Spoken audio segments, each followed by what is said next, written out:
because, as we know, there are known knowns. There are things we know we know. We also know there are known unknowns. That is to say, we know there are some things we do not know. But there are also unknown unknowns. The ones we don't know, we don't know. Yes, yes, yes. It's the Raphael Dawkins. It's the Combat Radio. And immediately, seems to me, the volumes are low. Let's bring them up a little bit. That's good. Okay, now we're cooking on gas. Now we're cooking on gas. Okay, let me get everything situated. First things first, let's go through the round window. And nope, let's do a sound check. Nope, not that. This is okay. This is okay. So sound check is complete. Sound check is good. So now let me go over to my proper window, proper screen. What do I want to do over here? Okay, let me put the title of this piece in. Let me put the title of this piece in. Okay, let's type it in. What's it called anyway? What is it called? As a matter of fact, I got an even better idea. Why don't I just copy and paste this shizzle?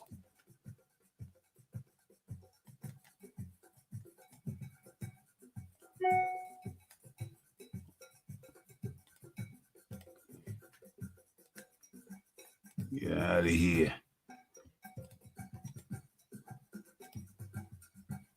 Okay, add to that. And show. Okay, so that's the title of the piece. Boxing, talk, and classic fights review with Rafi and guest singular.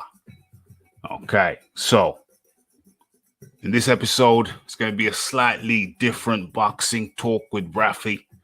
We're going to talk boxing all the way through, of course, but the centerpiece will be the fact that we're looking at a couple of classic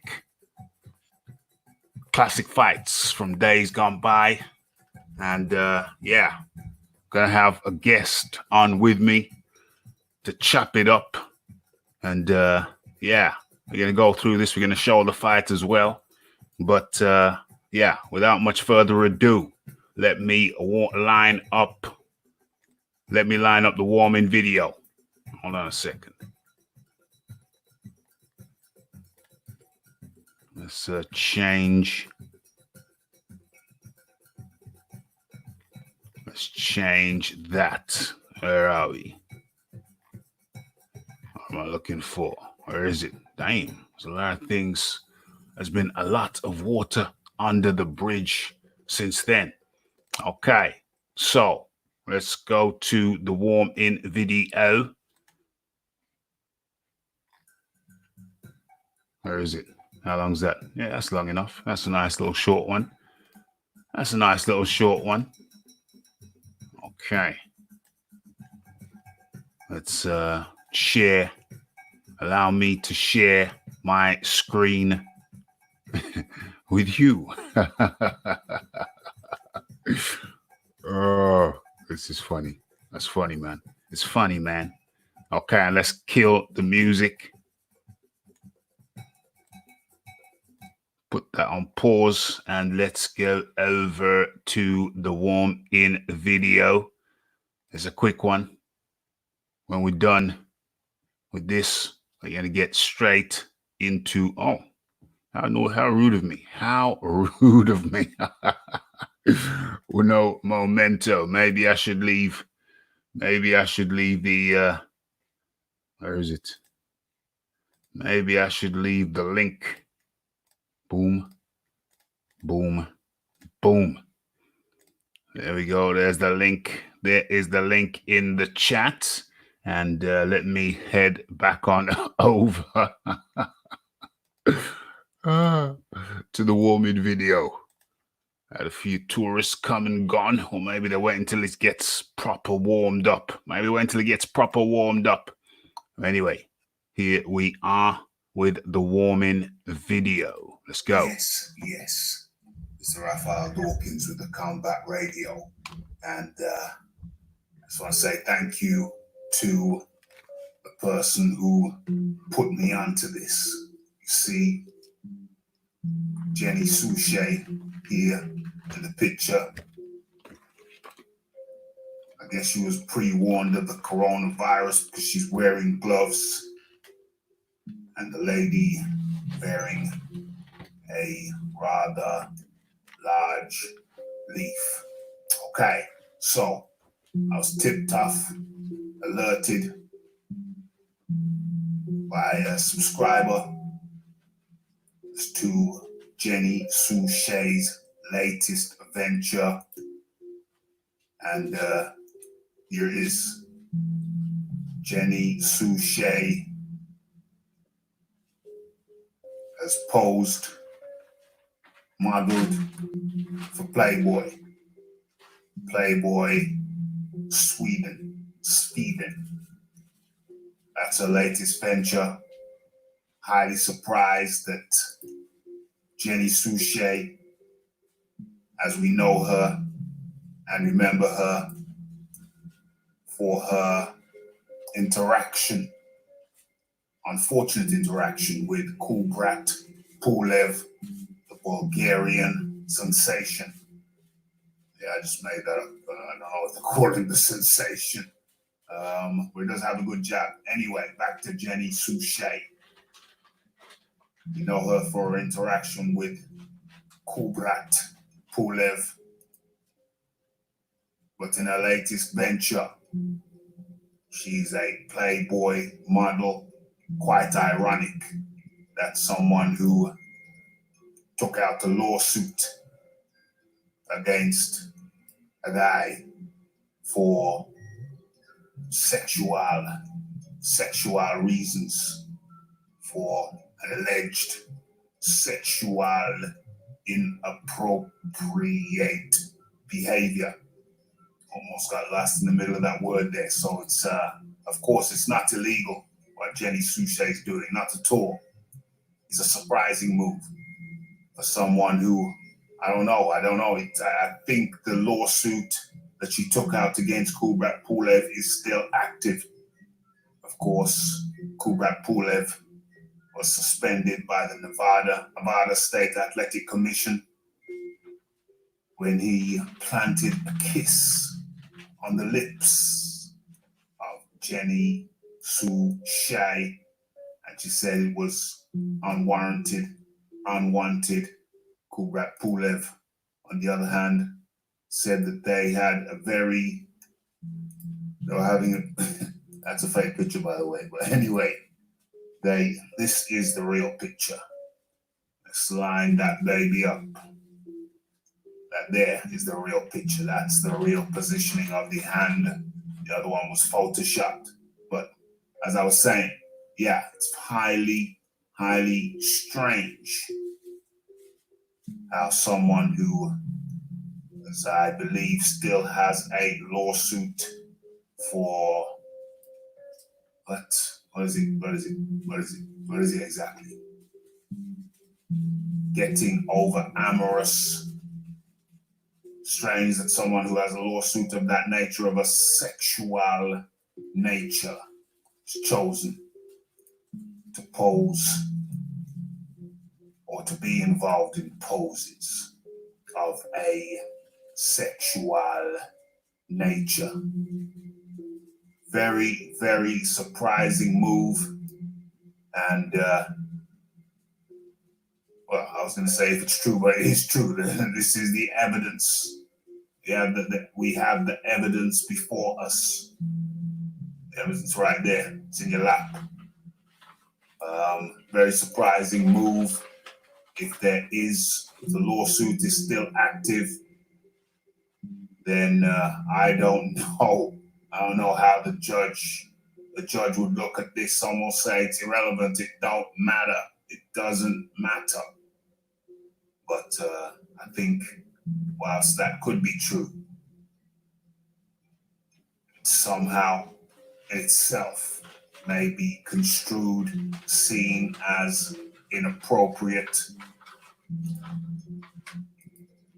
A lot of people are saying who watched the video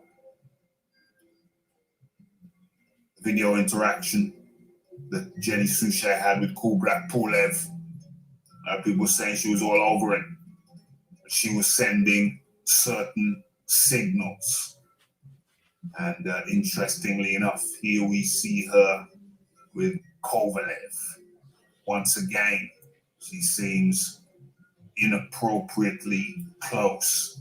So could it be the case that Jenny Suchet herself behaves in an inappropriate manner, which could lead a man to surmise that she has more interest in him than she actually does?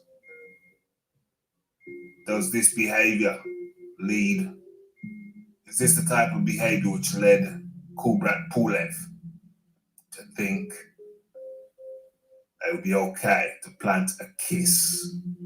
Jenny Suchet's inappropriate or lack of social distancing. She seems very anti that. And what do you have here? What do you have here? Oh, there. Oh, uh-oh. Okay, so here we have the two ladies in Kubrat Pulev's life. There's the real one. That's his missus. This is his missus. And this is the other woman who wants to take him to court. I think the lawsuit was for $600,000 to be split evenly between Jenny Suchet and her lawyer, Madeleine Albright. Another picture of the two ladies in Kubrat Pulev's life. Jenny Suchet to the left. Kubrat's lady on the right. Okay, so just bringing you news of Jenny Suchet's latest adventure.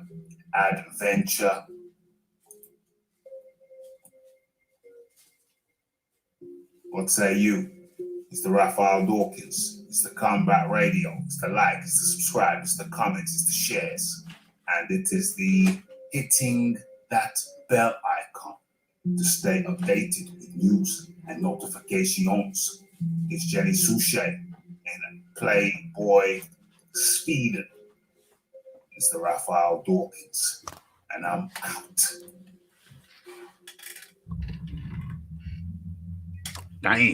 Game. Okay, so that is that. That is sorted. Let's stop sharing and start the music. And I just heard a pop. Who could it be? Who could it be? John D. Lee. How you doing, my friend? Yeah, good, thanks, Raphael. How are you? I am just getting nicely situated as we speak. I had to pop out to the supermarket to get some meat. I'm a meat eater. You know what I mean? I had to get that, store it. Next thing I realize, it's 9 p.m. Let me get these headphones on. But I think I made it pretty good. I started about 5 past, 7 past. Monique. Loving the pics. Loving which pics? Oh, the pics on the video. Yeah. Hello, Monique Thompson. Yeah, I forgot. I was away from the screen. There's some really nice pics there. Really nice selection. Anyway, I hope you're well, Monique. I hope the COVID hasn't troubled you. And just trying to figure out what's in John Deely's new avatar. That looks like Looks like Sonny Liston. Oh, and the other man is Foreman. Am I right, John? Yep. It's about 1968, that. 1968. Vintage. 68, 69. Yeah, vintage stuff, vintage stuff. Okay, so what we're doing now. Oh yeah, we're gonna have to talk about what we've just seen. Did you see the video, John Daly? Yeah, I mean, I'm familiar with Jenny Sushi and her work anyway. Oh, would you care to expand? Not that familiar. I just feel that she's a lady that likes to use her attributes to progress her career in the boxing world. Yeah. That's a traditional way to eat sushi in Japan. Oh. But normally it's something that only men partake in. What do you mean, eat sushi off a lady? Yeah. That's the traditional way to do it in Japan. I don't know if that's traditional for everybody. Yeah. But I think for high status individuals, it's something that's high status. Has a historic background. Oh, from the geisha girls. Yeah. Okay. Yeah. Okay. So I think that's actually how she got her name. Jenny Sue. Yeah, that makes sense. Jenny Sue Shea. I mean, I'm being rude here. I'm being rude and I'm being irresponsible for not having a graphic, an image. Let me see. Let me choose an image. This seems as good an image as anyone, but if we're talking about the lady, we should be able to see her. Save image as. What's that going to say? No, we actually need her initials. Jenny. Let's save that. Back over here. And let's bring, damn, I've saved a lot of pictures. Since I've been using this StreamYard, and let's bring that up. Let's bring that up. Oh, I don't know which one's best. So it looks a bit narrow around the back here, but let's go with it. Bit narrow around the back. Let's get that. Sorry, whoever comment. Yes, Pablo Diablo. Comments. She's a top heavy lady, isn't she? She's very top. It's very top heavy. Pablo Diablo up in the building. As you saying, John? Oh, I was only agreeing that she's only got top carriage and no back carriage. Top carriage. Oh, okay, let's get that emblem out of the way. It's interfering with the visuals. Bit narrow for me, John. Bit narrow. Yeah, that's what I mean. Top carriage only, no back carriage. Yeah, I know what you mean. I'm just reiterating. Bit narrow. Let's get away from that one. That's not my pleasure. Let's go to something a little bit more edifying. Picture that's a little bit more satisfactory, should I say? Satisfactory to the Rafi. Let's go Jenny 2, shall we? Jenny 2. Can I put a numeral in there? Sometimes I don't like it. What was that back in the day? We've moved on since then. We've progressed. Let us now assess. This is purely for scientific reasons, folks.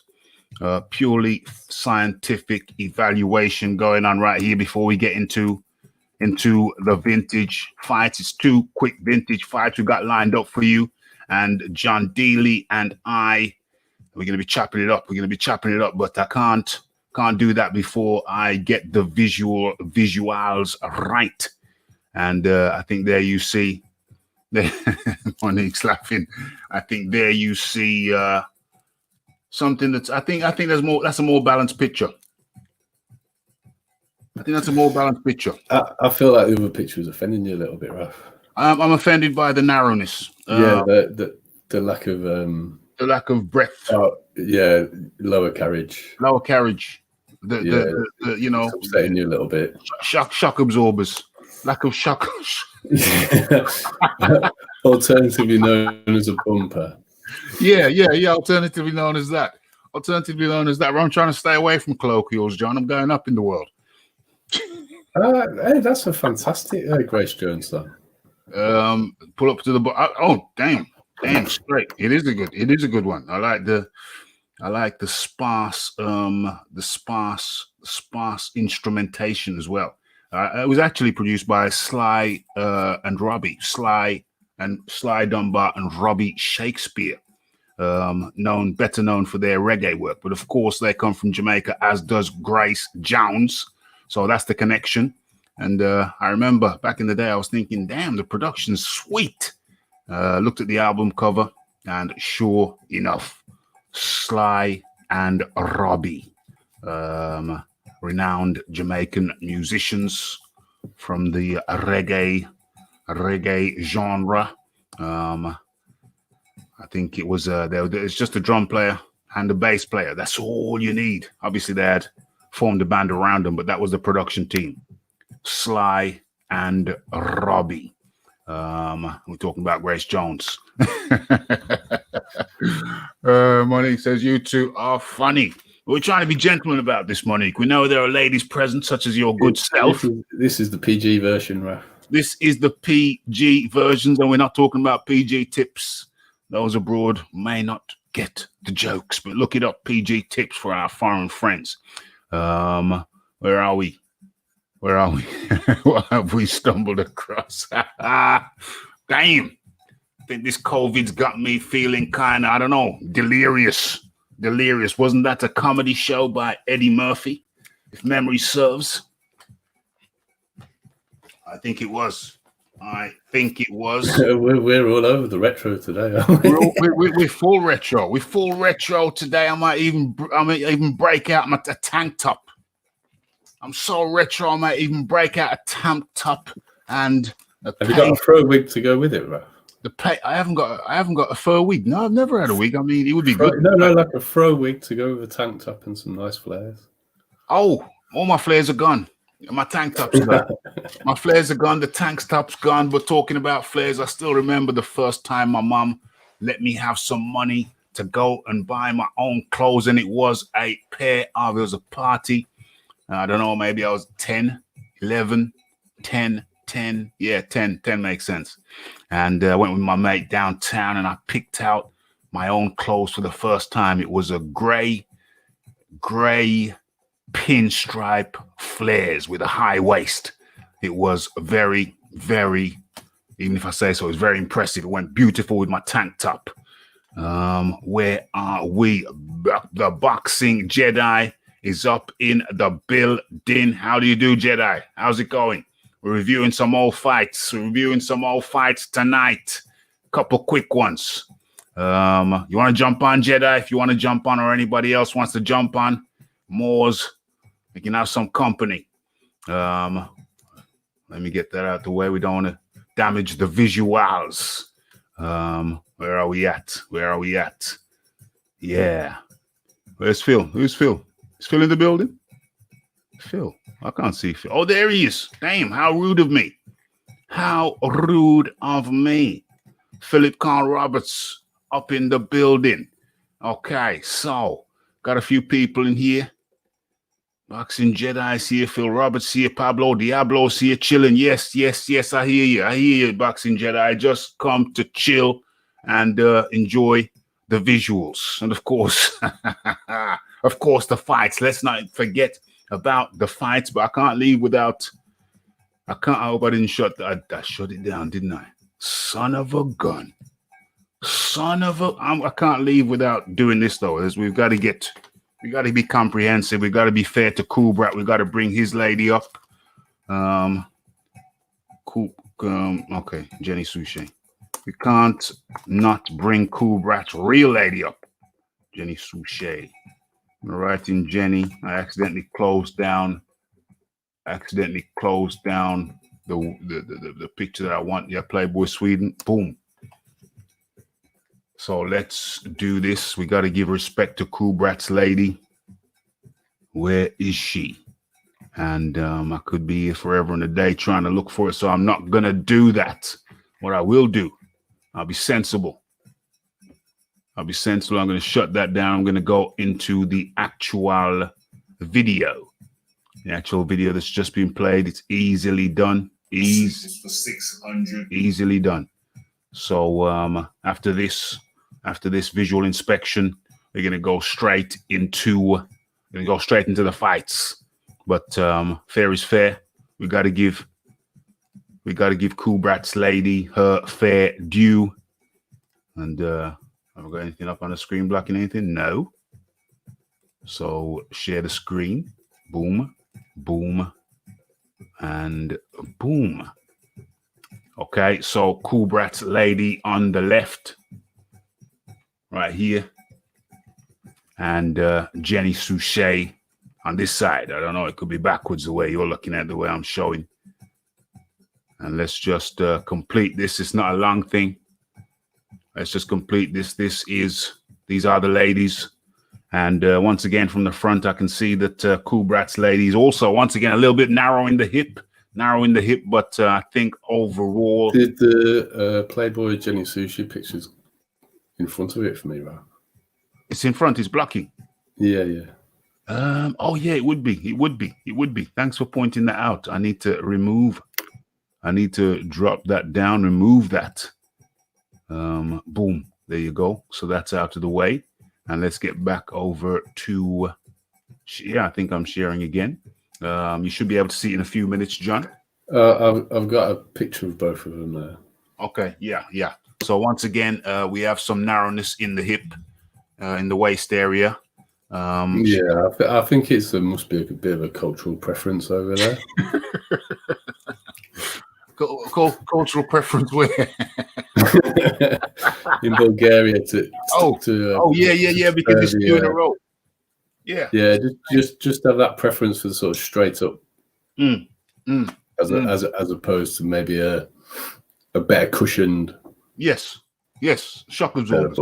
Yeah, shock absorbers. I prefer to shock absorbers. So as you see here, the lady, she disguises the straightness of the hip by pushing out the rear shock absorbers.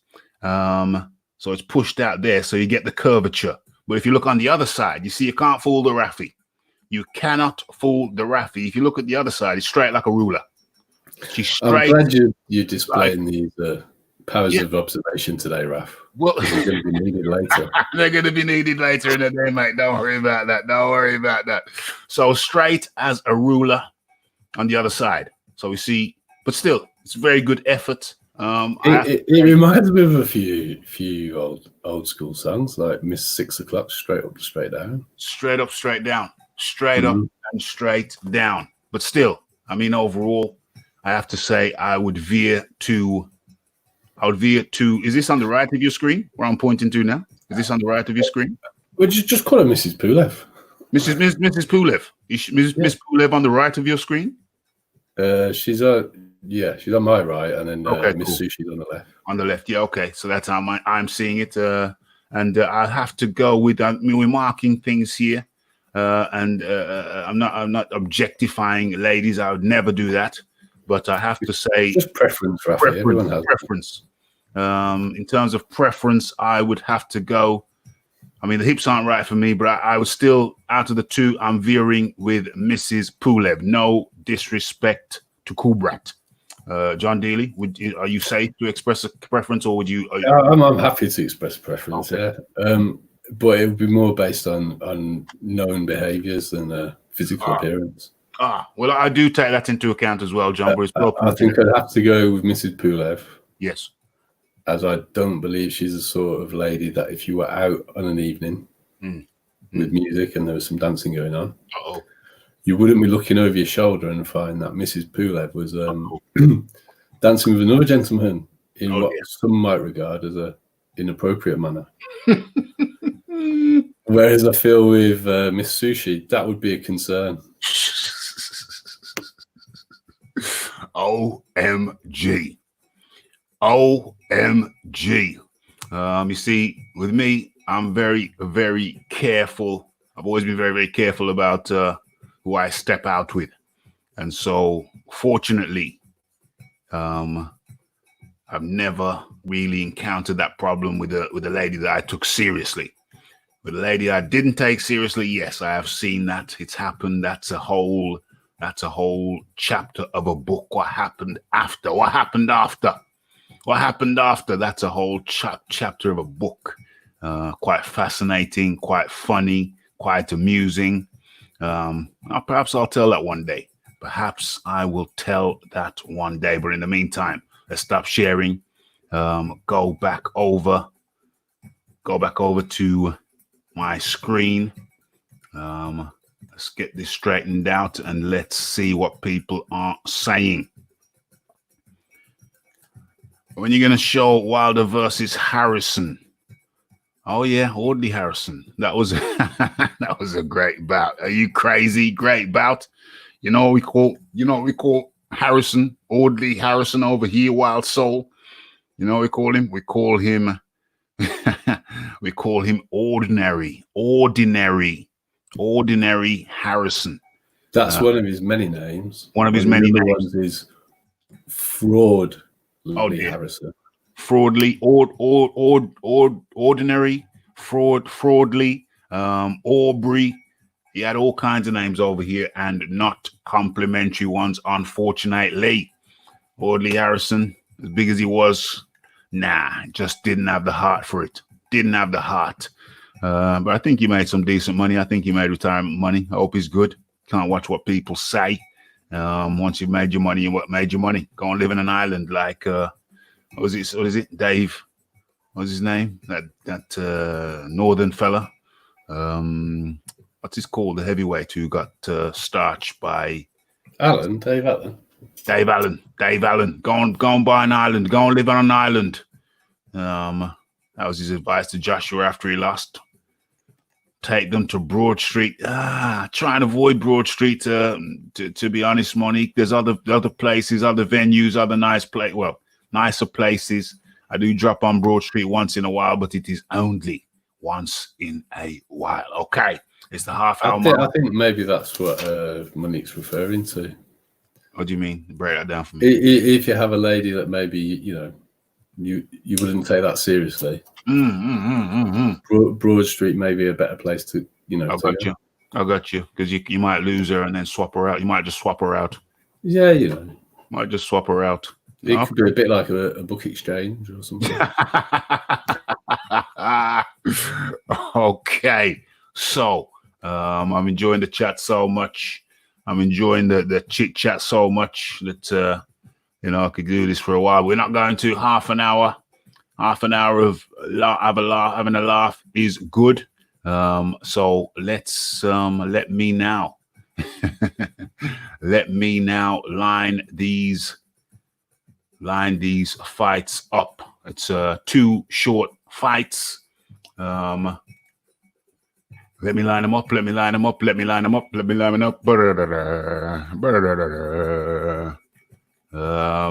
Okay, I'm scrolling through now. What was I going to say? Yeah, I've been speaking to Rick Glazer. It's a happy birthday. It's a happy birthday to Rick, just in case he's listening. Happy birthday to you, Rick. And he's ready and willing. He's ready for the Wednesday show. Next Wednesday or this Wednesday coming. So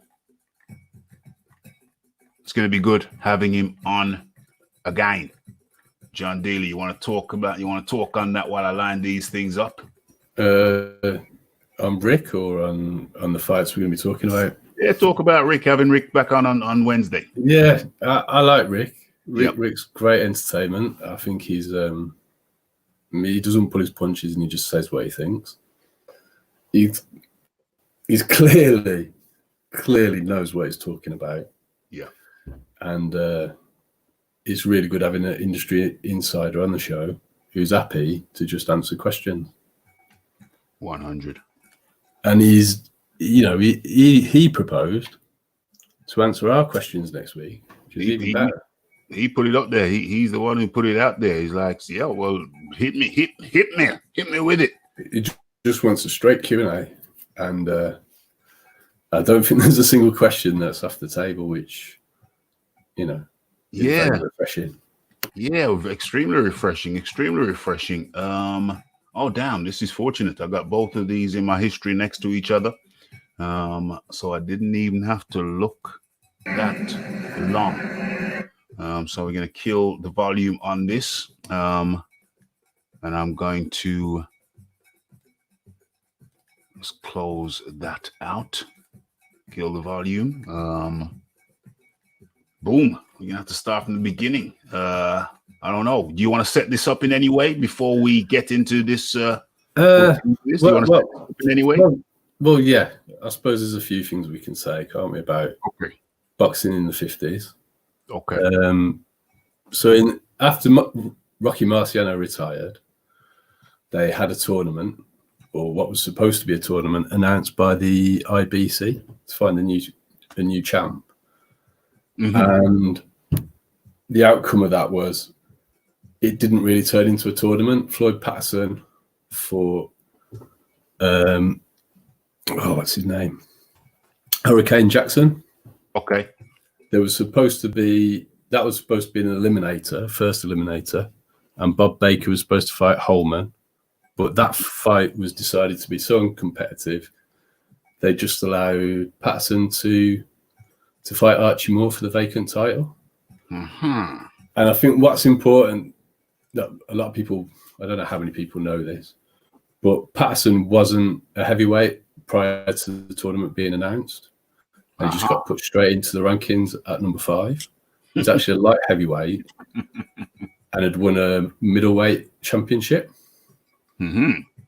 He then went on to avoid a lot of the top fighters from 56 to 62.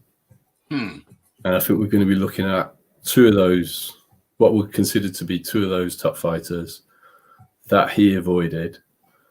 The other thing about Floyd, he was accused of putting in a colour bar, even though he was a black fighter, because he didn't fight any other black fighters. And besides these two guys, the other two real good guys out there who just didn't get a look in, shall we say, was Ernie Terrell, who people probably know from his later fights, and Eddie Machin. They had also, they kind of all got put in a bit of a mix. So the two guys that we're going to be looking at, they both fought Eddie Machin and Terrell, whilst Floyd was fighting Ingemar Johansson 3 times. Whilst he was fighting people like Brian London, who is probably one of the worst British heavyweights that I can think of. Mm-hmm. He certainly personifies the view that all British heavyweights were horizontal. He was. I don't understand how Brian London got a world title fight. I mean, it's one of the most ridiculous things. But anyway, so that sets the scene a little bit, I suppose.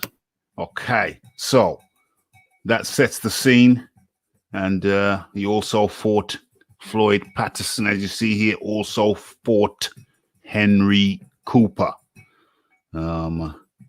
Okay, so the scene is set. The table is set for what we are about to discuss, deliver. Okay, so stop sharing, and start sharing the appropriate screen, and boom. Let's make this bigger. Okay, so here we go. This is Sonny Liston versus Cleveland Williams. They fought twice. I had to make a decision about which one I'll go with. And since the second outcome was pretty much very similar to the first, so thought let's go with the first time they met. Okay, so once again, as a matter of fact, let me stop that, and let's do this properly. Let me put that up on the screen as a banner. Let's go. Let me check this right. Liston v. Cleveland Williams. As a matter of fact, let's do this even better. Let's just copy that and paste that in.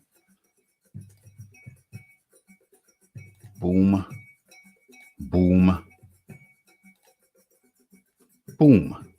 Okay, Sonny Liston versus Cleveland Williams 1 is what we're about to watch and get into. Okay, so without much further ado, let's get into this fight. Where are we? Boom, boom, boom. Okay, so let's do you have any volume on it? No. Should I have volume? Well, first of all, we're gonna have to. The commentary's a bit. Yeah, it's a bit naff. Yeah. And we definitely can't have the commentary now because I've slowed it down just a little bit. So don't think, people out there, don't think that these guys are fighting slow. This is slow. This is just slightly slowed down so we can catch the nuances, the subtle. Down. We can catch the nuances. I also think the type of film that was being used at this stage doesn't quite do the justice to the speed. It's the same set of if you watch Sugar Ray Robinson. Yeah, its number of frames per second are a lot slower. Yes. If you watch Sugar Ray Robinson. Oops. Yeah, let me reduce that down. Okay, so this is Cleveland Williams, called him the Big Cat. I have to say, both of these guys are physical specimens. Pause. Okay, you can jump in whenever you want to. Cleveland Williams. I'm going to be eating a yogurt at some stage. So Cleveland's taking it to Sonny. I'll start off with this. I'll start off. So Cleveland Williams over here in the dark trunks, and Sonny Liston. Now, one of the things that struck me when I first watched this fight was the size of Williams. Everybody knows he's taking it to Liston really hard. Everybody knows about the Sonny Liston, his size, but Cleveland Williams is the bigger man. Looks like the bigger man to me. Over to you, John. I'm going to eat my yogurt. Yeah, I mean, stats-wise, he's the bigger man. He's 6'2". Sonny's 6 foot. Sonny's got a bigger reach. Sonny's got between a 2 and 4 inch reach advantage, depending on what you believe. I think weights. Did he really did Sonny really have a longer reach? Yeah. Look, if you watch, Sonny can jab him when he can't hit him. And watch Sonny's jab. You just see the ridiculous reach that he had. Yeah. Visually, it looks like Cleveland's got the bigger jab. Yeah, it does. I think there's less in it than there's supposed to be. Okay. So people have claimed Liston's got an 84-inch reach, but I think it's more like an 82. Yeah. And Williams is billed as having an 80-inch reach, but they've both got massive reaches for their height. It's massive. Look at the length of Williams. I find it really difficult to comprehend if he's really got a shorter reach. Look at that. I'm not saying he hasn't. I'm just saying visually, he looks like the longer man, including the longer arms. And he's taking it to Liston. We're going to be scoring these rounds as well, John. Yeah, that's fine. If you watch what Williams has is very quick little foot movements. So taking a leaping left hook, but it's not quite. It's like a floating left hook. He kind of bounces across the ground to make up the distance. Yeah. And in the first round, Sonny is a bit slow getting started. If you actually watch when he gets his jab on him, though, how much it disturbs him, how much it disturbs his movement when he throws that jab.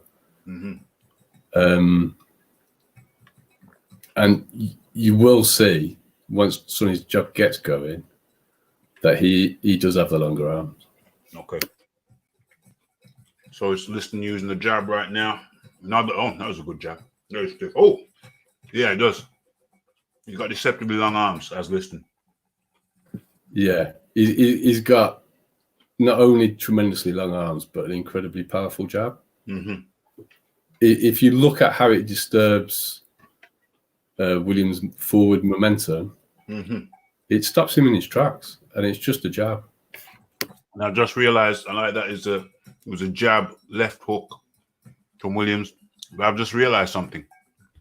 I think, I'm saying it now, Dillian White has been watching tape on Liston, because the way Liston throws out that jab, it's reminiscent of how White is throwing out his jab. He really throws it to the utmost, to the end. The arm is fully extended. If you watch Dillian White when he throws a jab, oftentimes the arm is fully extended. And I'm seeing the forerunners to that. Looks like did you see that last little bit of action where Liston was able to jab him at range? He was jabbing him. He was jabbing him up. He was jabbing him at range, and he was out of range. But if we're going to score the round, I'd have to give that round to Williams. Cat. Williams, the cat, the big cat. Yeah. I liked his body work. I liked his lead left hooks. Mm-hmm. That he was coming in. He looked sharp and fast. He did. Sonny's looking a bit slow in that round. Yeah. First round, unanimous. We both scored the first round to Sonny Liston. I mean, Williams, Cleveland Williams. And he's taking it to him again. He's taking it to Liston early part of the second round also. Liston coming back with the jab. You see the pure length on it, Raph? Yeah, it's damn good. But even when it's not fully extended, he's got him at range. Mm-hmm.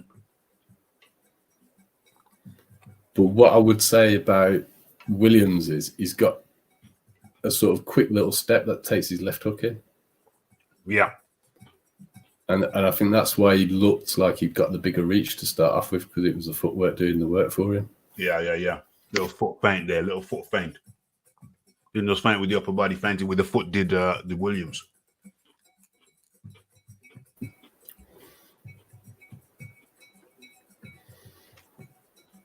I like the amount of body work that's going on in this fight.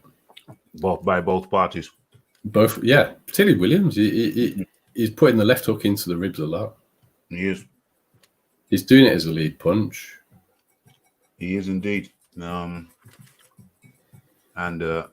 was a lead right by Liston. He sometimes shifts. If you watch Liston, he does employ the technique of shifting on a KO. Mm-hmm. I wouldn't call him a switch hitter. He just shifts to set up a lead right. Yeah. Okay. Inside work there from Liston. Wicked jab from Liston. Right, left misses from Liston. We're looking at the parry there from Williams. Parry, folks, blocking that. Oh, but it doesn't matter there. The punch still gets through the jab. And a nice left hook to the belly again afterwards as well. Yeah.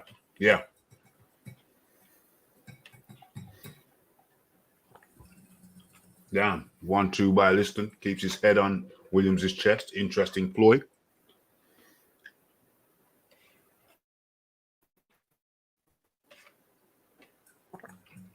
Nice jab again from Liston. Williams jabbing back, but less effective. A jab at the same time. Liston gets him. Goes down to the body. Left, right, or right, left, sorry. And Liston has clearly the more authoritative jab. He's really established that now. Yeah, it just took him a while to get it going, and I think it was the footwork of Williams that threw him off, to be fair. Well, yeah, they call him the cat, so for a heavy guy, he could I mean, they're not that heavy. They're both I think they're both around 220, maybe 215s. Yeah, heavy for their day. They were the big guys in their day. Mm-hmm.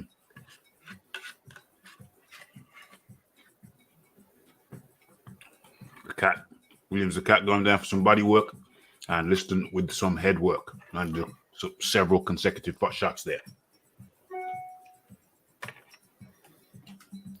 He's starting to wear him down gradually now.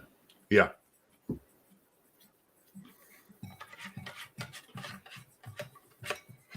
Okay, the cat with an ineffective jab kind of misses. They both got decent head movement as well, if you look. Yeah. The Okay. one thing I don't really like that Sonny does is the way he throws his overhand right is he's right over his feet after. Bounce He does ain't it right. a few times. Yeah, the bounce ain't right. Okay, so that was round 2. And I have Sonny Liston winning that clearly with the jab and the body work. But really, the authoritative jab. Yeah, I'd have that as a Sonny round, but I think it was a good round. I don't think, one apiece. I think it's fair, but they're both doing themselves justice at this stage. Very much so. The barrage of left hooks coming off Williams there, just rattling them off. Yeah. Okay, so this is round 3. Let me make sure to score. I scored round 2. Liston 10-9 to Liston. Okay, nice barrage of shots from Liston there. Whoa, multiple shots. Going down to the body as well. Head, left, right to the head. Straight jab, right hook to the head. Liston coming on strong. I think that's probably at least 20 shots consecutively that Williams has took. He's still working the body when he's coming inside as well. Who, Liston? Yeah. Yeah. He let off two. He left off a left right body combination there. Overhand hand right there. There's probably about 30, 40 unanswered punches here from Liston. Clearly, Williams is feeling it. Just got his head rocked back with a stiff jab there. Did Williams. This jab of Liston's is reminding me very much of pretty sure Dillian White's been studying him hard. Well, I think if you want to look at how to do a heavy jab, Liston's the man. Got to study him. And I think Dillian has. It's so reminiscent. So reminiscent. Okay, Williams coming back now, but mostly ineffective, mostly underrated. He's just hitting the arms, really. Yeah, underrated slipping of Liston. Is better than many realize. Uppercut, boom, left hook sends Williams down to the canvas. He's clearly in pain. His nose has been bleeding. It's just a monstrous left hook, though. Monster. Matter of fact, do we watch that again? I think we do. Let's watch the setup though. Let's watch the setup. Okay. So Liston there working on the inside up, big uppercut rocks back the head of the cat Williams. Cleveland Williams, a cat. Liston got his head on pretty much on Williams's chest. There we go now on the shoulder. Get some body work in. Left, right hook, Head on the chest again. Body work. Big right hook. Overhand right, left, right, and then left hook sends Williams to the ground. Williams' nose has been bleeding. What the hell happened? Can't believe what the hell. Stop it. Remind me later. Get out of here. Get out of here. Damn. Okay, gonna have to rewatch that. Okay, this is before the knockout. Adobe interrupting my flow. Okay, body work up to the head. Right hook, left hook to the body, another bigger left hook to the body, right overhand, right. This is all from Liston. Damn, uppercut. Was it an uppercut? Finish him off with the left hook? Yeah, it's an uppercut just to move the head, I think, and then he just lines in for the hook. Line him up. Okay, it's coming again. Overhand right. Uppercut, boom. Right uppercut, left hook. Boom. Yeah, he just sort of nudges in with the uppercut, doesn't he? And then he just gets him in place. Just lines in.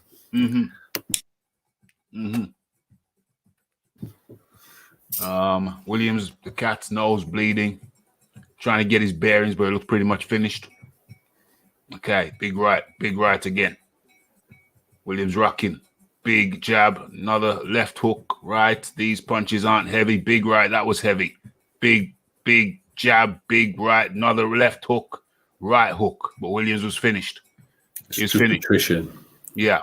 There's nothing really that clean there. No. It's just attrition. Pablo says, boom. What? This is is this third time? Yeah, okay, that makes sense. It's a TKO, rightly so. Yeah. It's over. It's over. Sonny Liston is better than people realize. Well, that's a whole nother topic. I can talk to you about that for a while. Yeah, that's a I don't think we've got time for that today. That's a whole different topic. Whole different topic. But yeah, you can touch on it. You can touch on it. You got 1 minute, 60 seconds to talk 60 seconds. 60 seconds. If people want to see how good he really is, yeah. This is the best way to sum it up for me. Angelo Dundee describes Muhammad Ali's win over Zora Folley in 67 as his best win. Okay. In 60, so 7 years prior, when Zora Folley was truly at his peak, Liston knocked him out, just destroyed him in 3 rounds. And, you know, Zora Folley was considered to be a slick boxer. He was 34 when Ali fought him. Right. Which makes him 28. Okay. 28, 27 when Liston fought him. Yeah. Absolutely annihilated him. He did a similar thing to Nina Valdez as well. Those were considered to be the top contenders when Liston was coming up. He just ate them for breakfast. Ate them up. So there you have a little bit of an insight into how good Sonny Liston really was. He was a very skillful boxer, and now I'm back in the page. So let's go to the comments. Where are we? Hold on. Let's be respectful. Let's be respectful and let's put up a picture of the victor. The victor who was, of course. As a matter of fact, let's put up a picture of both of them because they were both Warriors versus Cleveland. I think Williams gets a little bit overrated, personally. Okay. All right. Oh, we're going to talk about it now. So yeah, he was decent. I'm not going to knock him, but he'd got 2 losses prior to fighting Sonny. He'd amassed a massive amount of fights, but most of them were against very lowly opposition. Right. He'd got a huge number of KOs, and he was billed as the hardest hitting puncher in the world. When he was viewed to be the heavier puncher when he fought Sonny Liston. But he's a bit of a Deontay Wilder character for me, unfortunately. If you actually go through his record, the caliber of opposition that he fought while he was fighting in the South, there's a lot of debutants. There's people with less than 5 fights. There's people with tremendously losing records. And whenever he steps up, he lost. Damn. He probably did better after the second loss to Sonny Liston. His best results probably his win over Eddie Terrell. Okay, yeah, Ernie Terrell or Eddie? Ernie. Yeah, Ernie. Let me just upload this picture. Yeah. That's what that you reckon that's his best win over Ernie. Yeah, he nearly got himself a title shot from winning that, but unfortunately, they had a rematch and he lost. Damn. But it was a points loss. So Cleveland knocked out Ernie in the 7th round, and Ernie beat him on points in the rematch. Okay, so we got some visuals there of what we're watching, and good points there. Good points. Let me go into the where are we? Okay, I answered that one from Wild Soul. Jakal Davis up in the building. How do you do, Jakal? How are you? I hope you are well, my friend. I hope you're well. So what else we got? Gonna say body work. Yeah, got to say body work is on point, absolutely. Upstairs, downstairs, all day. Upstairs, downstairs, all day. I want to come back to the Dillian White connection with Sonny Liston. Dillian White, watching that tape. Dillian White. One day when I get Dillian White on the, one day when I interview Dillian White right here live on Boxing Talk with Rafi, it's going to happen. Mark my words. I sense it. I can feel it. I can feel it. The day when I get Dillian White on this channel for an interview, I'm going to ask him. I'm going to say word associate. I'm going to do a word association. I'm going to be like the FBI. I'm going to get it out of him.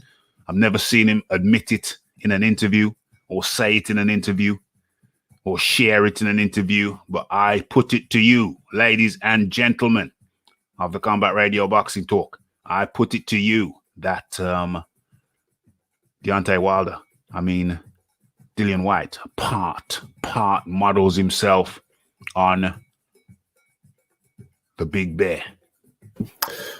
They have got something else in common, Rafi. Yeah? Yeah. They were the number one contender for a prolonged period of time to heavily protected world champions. Dame. And the only difference is Sonny got his shot. Sonny got his shot, and I maintain that Deontay Wilder will retire before stepping foot in the ring with Anthony Joshua. That's right. I said it. Only time will tell if I'm right or wrong, but I strongly believe it. It's the Ped up in the building. How do you do, Ped? Okay. Boom. Yes, he went down just like that.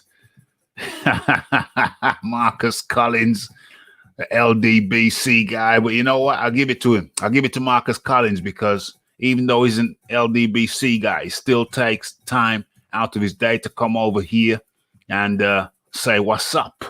I'm cool with that. Consistency is the key to everything you do, Rafi.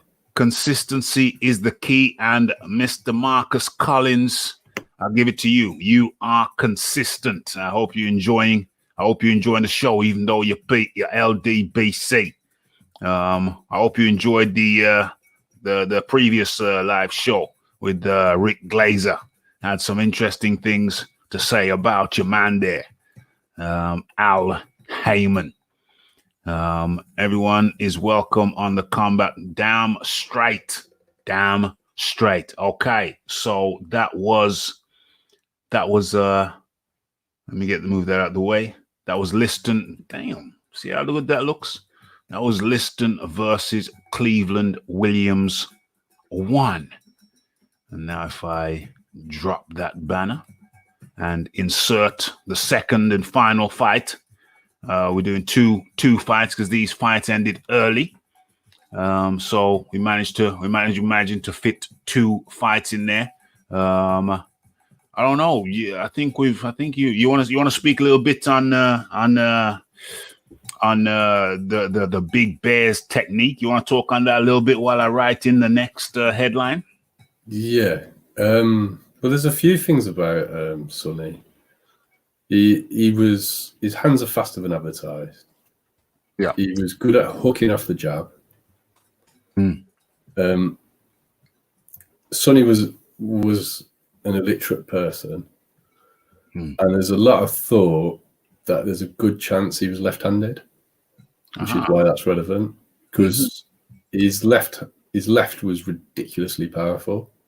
In his early career, people didn't even think he had a right hand because he was knocking people out with left hooks most of the time. In training, it's alleged he's knocked people out with jabs. Most of the stuff about Sonny Liston tends to focus on his physical attributes. Yeah. But I think if you watch that and it was slowed down and the film isn't that good, his head movement's good. He's got sound fundamentals. He works the body and the head. He's not a headhunter. He's trying to set his shots up. And ultimately, that's what he did. He set up his left hook with a nice uppercut.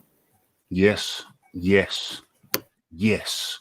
And my views on Sonny Liston is a hell of a lot better a hell of a lot better than advertised. I think he's got a rep. He's got a rep as just being this big, heavy brawler.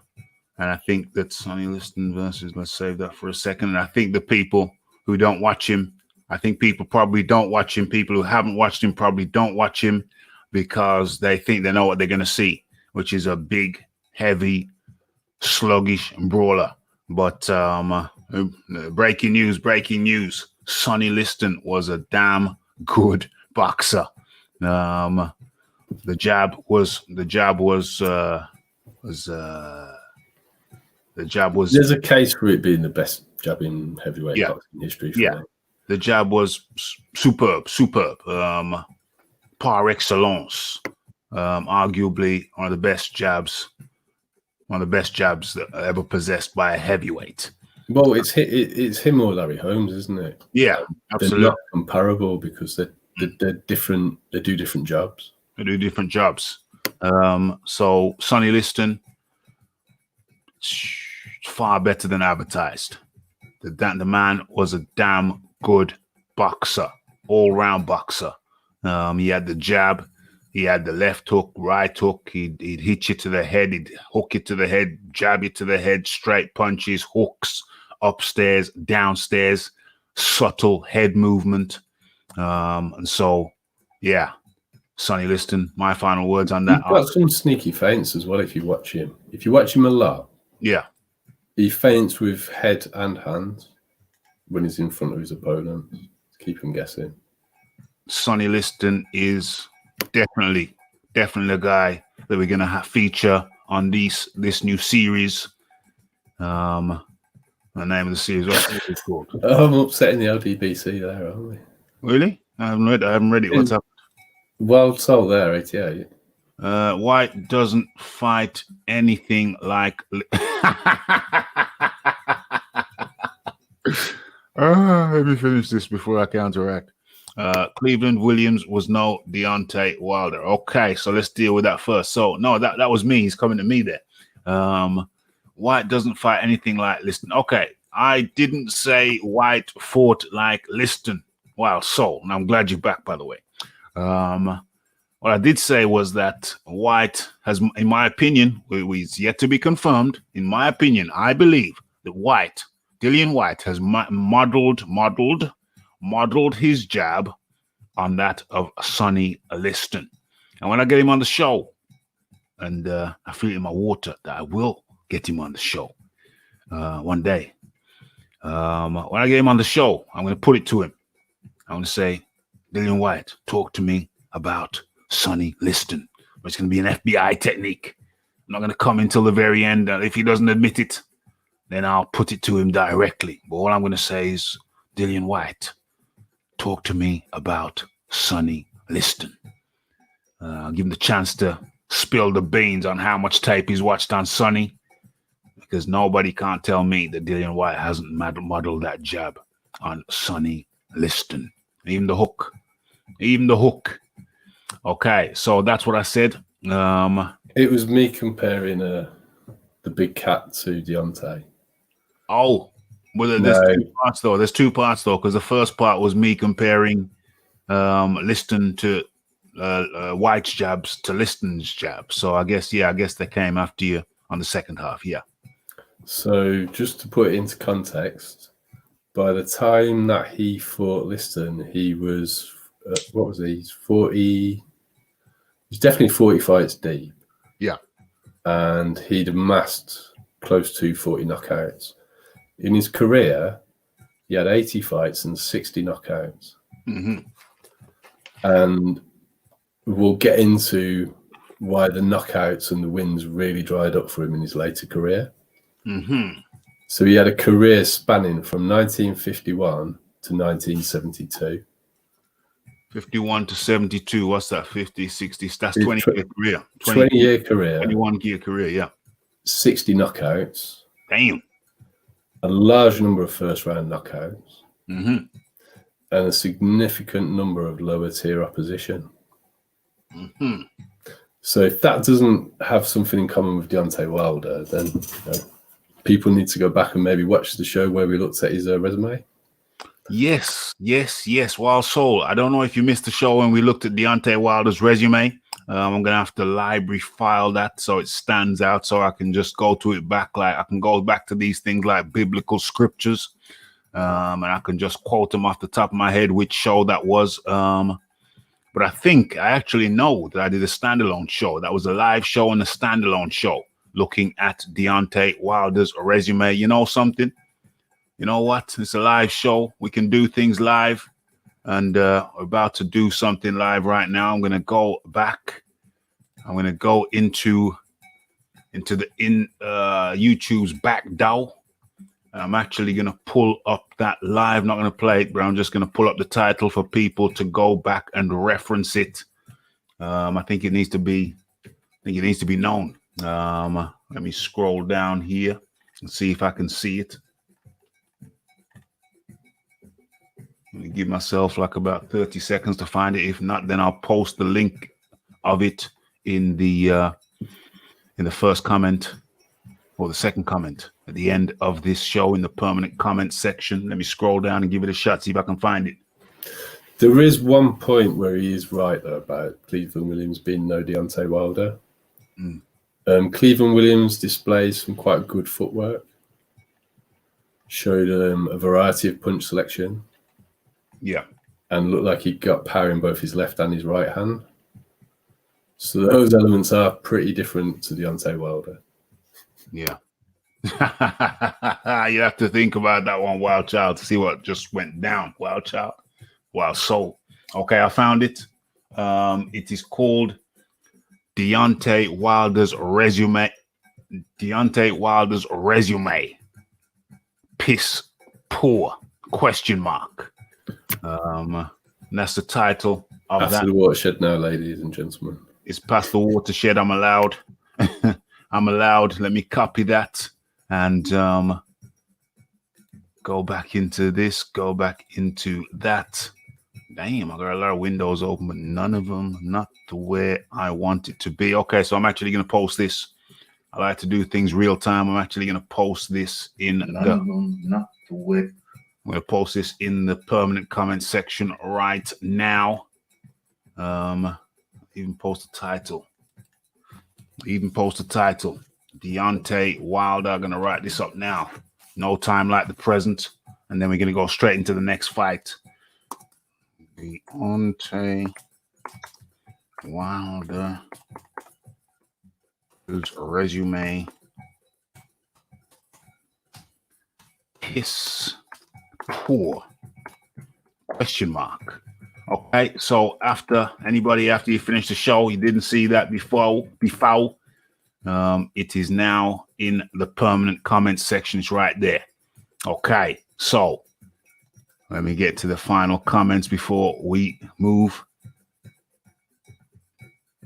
Yeah, it's looking good out there. Okay, so Wild Child again. Wild Child says Wilder will not retire until he knocks out Joshua. Oh, OMG. He's got some dedication to the cause there. He's got some serious dedication to the cause, and that's why I like him. He keeps on coming back. There's many people can't take it. They come here, and the logic kills them, but Wild Child keeps on coming back. So that's why I got to tip my hat to him. I think he even is it Wild Soul who hit me up with a super chat, but yeah, it's regular guy over here. Wilder was champ, Williams was not. Well, there's a few points there, aren't there? Wilder's been a belt holder. Wilder won a belt that was vacant. Was it Molina who won the belt? No. Stavern wins the belt. Oh yeah, Ariola. So he did defeat a champion. Yeah, but wasn't it Stavern's first defense, or was he really a champion anyway? It was his first defense. So there's that. Stavern won a vacant belt. There were 4 belts in the current era. So there's 4 belts. Wilder's had 1. During this time, I'm trying to think if there's actually 2 belts at this point. I think there's still only the IBC. So potentially, there's 2 belts. But the IBC becomes, there must have been two belts because you got IBC and the NASC, and they become the WBC and the WBA. But there was only one unified champion. That's right. Rocky was a unified champion. So then Patterson fights are actually more for the vacant championship, which is both belts. And they're unified during that time. So to become a champion was much harder because there was only one guy you could fight to become a champion. Whereas when Wilder became a champion, Vitali had retired and Klitschko held all the other belts. So there's a significant difference in how easy it is to get a title shot, how easy it is to win a belt. And I'd also put it to Wild Soul that if the big cat had an opportunity to fight Patterson, he would have knocked him out without any trouble.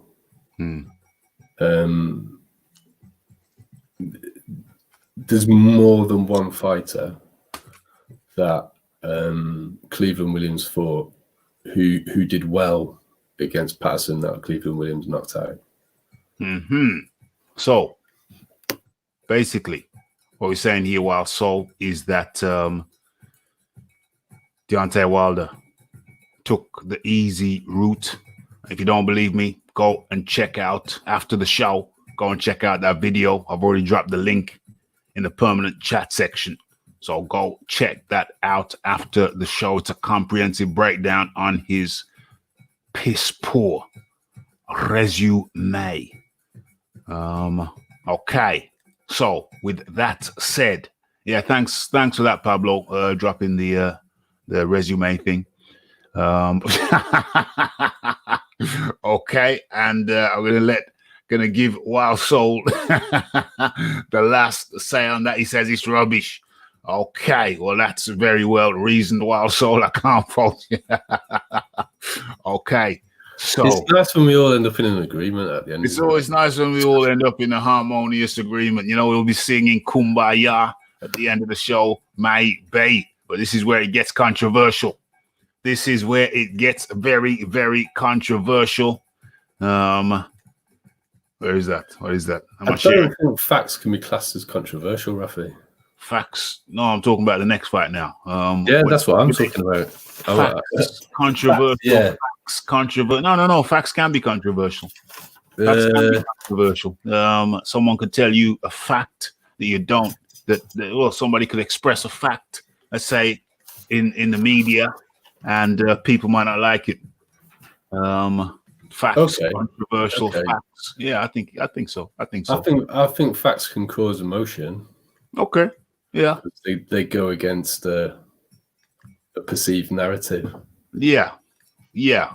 I can get emotional. Hopefully not too emotional for you. Oh dear. Okay. That's funny. So let me share my screen. What are we going to now? We are going to, what the hell did I write in there? No, it's wrong. Let me delete that. It's I wrote Sonny. No. It's Muhammad Ali.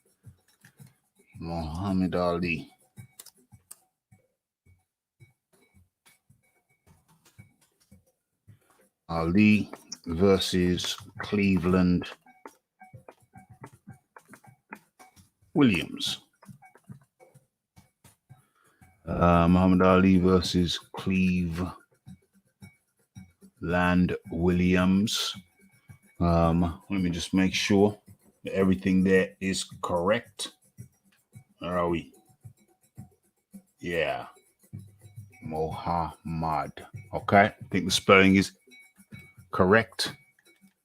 So let's put that up and let's go over Ali versus Cleveland Williams. Let me share my screen. And we're going to go straight into the second and final fight.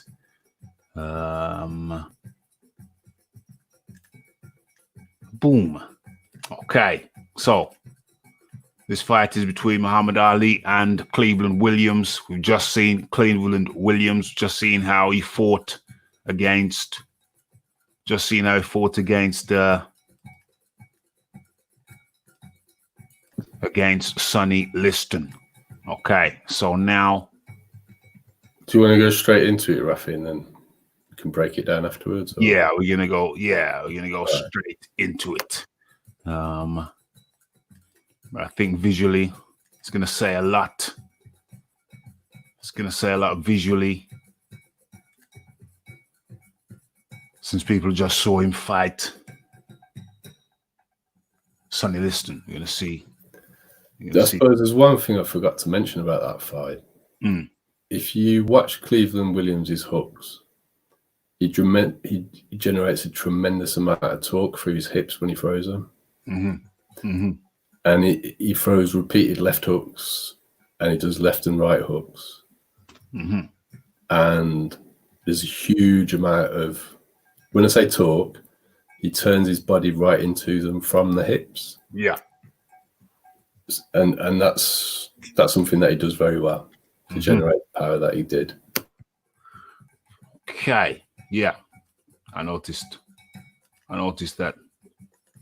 Okay, let's go. So, Gum Shield in, Muhammad Ali in the white shirt, it's white shorts, and Cleveland Williams. I haven't got this up on my screen, Rafi. Sorry? Oh, damn. It's a good thing you pointed that out, because I know why.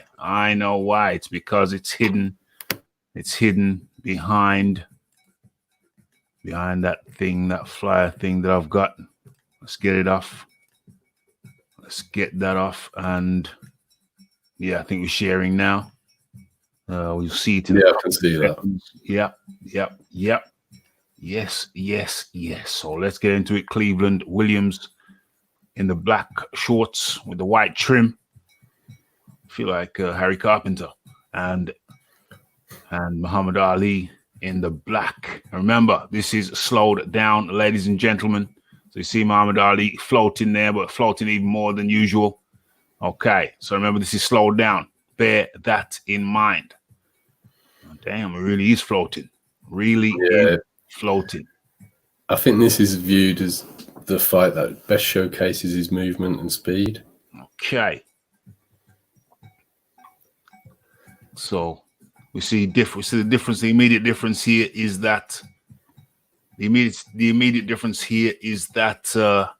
Cleveland Williams obviously hasn't got stuck straight in like he did with Sonny Liston. That's because he can't, because he's got a moving target now.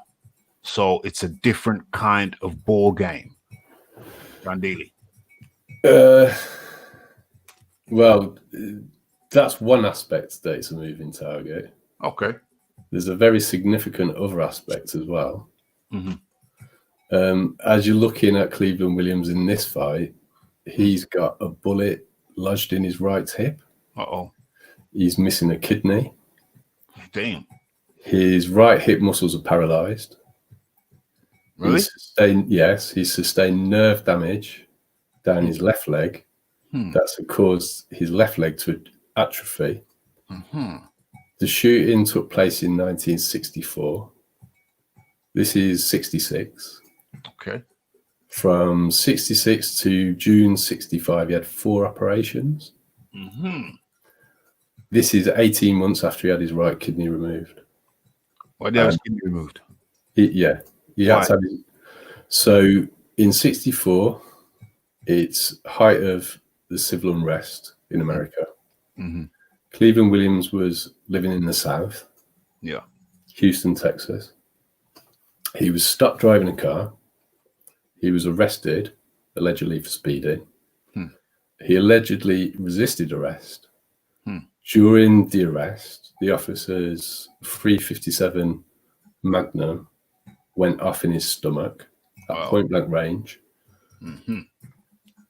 And he spent the next 7 months in hospital having a series of operations. The doctors couldn't remove the bullet. The bullet broke his right hip. That's what caused his right hip to paralyze. And it also damaged a lot of nerves, which caused his left leg to atrophy. So if you look at how stiff his legs are and how off balance he is, yes, Muhammad Ali is moving and arguably has the best footwork in the history of the heavyweight division. Mm-hmm. But this is a Ferrari versus a Reliant Robin. Damn.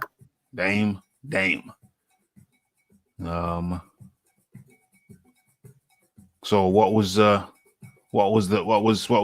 Cleveland Williams winning fights previous to this fight? So Quick burst by Muhammad Ali, quick burst to the body and a couple of finishes up to the head. Yeah. Yeah. What if we're going to talk about what Muhammad Ali is doing? He's doing the right thing. He's jabbing him to the body. He's keeping him completely at range. Head and body, yeah. Head and body, but a lot of jabs to the chest, which I like. Yeah. A lot of lead left hooks as well. Mm-hmm. When he gets in the corners, he's throwing. I don't know if he's done it yet, but he drops a few check left hooks on him as well. Mm-hmm. Yeah, like that, for example. The level of fighter that Cleveland Williams fought to get this rematch was not good enough to get him ranked. He wasn't a top 10 contender. The reason that this fight got arranged is because Ali had been through Patterson, Cooper. He'd fought Brian London as well. He'd been through some sort of mediocre, drossy opposition. Okay, so just about in there. So round one, decidedly for Muhammad Ali on my scorecard. 100%. Okay, as you were saying. He was trying to arrange a fight with Ernie Terrell at this point because Muhammad Ali had been stripped of the WBA. So this is a fight against a non-ranked fighter, essentially. Okay. So and an invalid whose doctors were surprised he didn't need leg braces. Damn. So that adds perspective to this fight. Ernie Terrell, Cleveland Williams was not in the top 10 at this point. Muhammad Ali was world champion. Is that correct? Was Ali champion yet? Yeah. So this is Ali had made several defenses. This is 1966. So he has the second fight with Liston in 65, early 65, and he makes a lot of defenses in 65. He's active, and he's sort of running out of people to fight. That's part of the reason the fight got made. Right. He's fighting everybody. To an extent, yeah. Yeah. Okay. Is he ducking? Is Ali ducking anyone at this stage? I don't think that's one thing. I don't think anyone could ever really level at Ali. Okay. So he'd fight anybody. He'd fight everybody. So that's added perspective. So I understand people that if you look at how he attacked him there on his legs, if you look at his legs when you can see his full legs, he's constantly stiff. Yeah, yes, I noticed that. There's no rotation in the hips as well when he throws. Yeah, I noticed that. But still, let's not miss out on the majesty of what Muhammad Ali is doing right now. Let's not. I think that's the point, though, Raph. Yeah, I don't think you can class this as majesty when you've got a fully functioning, highly tuned athlete versus a man who's got virtually no movement in his hips. That's the problem that I have with this fight, really. Yeah, that's a good point. But I'll counter that by saying that you still have to do a job on him. And what we're seeing here is some beautiful. I'll compromise. I'll take out majesty, and I'll say what you see here is some. The ring IQ that he's showing is great. You're seeing some beautiful work here, regardless of the man being an invalid, which I accept. There's clearly some restriction of movement for Cleveland Williams, but nonetheless, Muhammad Ali is displaying some beautiful boxing. Nonetheless, that's my. How highly would you rank Larry Holmes' win over Muhammad Ali? None, not at all. Well, that's really, this has got to fall in that category. Cleveland Williams has got a bullet in his body as he's walking around. A bullet lodged in his hip. He's not really His He's mobility, a totally shot fighter. his mobility is severely hampered as a result of the aforementioned injuries suffered at the hands of the police down there in the dirty South. Okay, people are engrossed in this. Nobody's typing nothing, but they're watching. They're watching. Nobody's got Twitter fingers during this. Muhammad Ali, talk about Muhammad Ali now, is working behind the jab. He's floating. He's floating like a butterfly. Damn. Jab and the right drop. I think that drop is an indication of how bad his balance is. Yeah. His head's not even rocked back by the punch. He He just falls to the canvas. He just drops down. Let's rewatch it. Boom. Boom. Boom. Jab, jab, jab, hook. Left hook, check hook.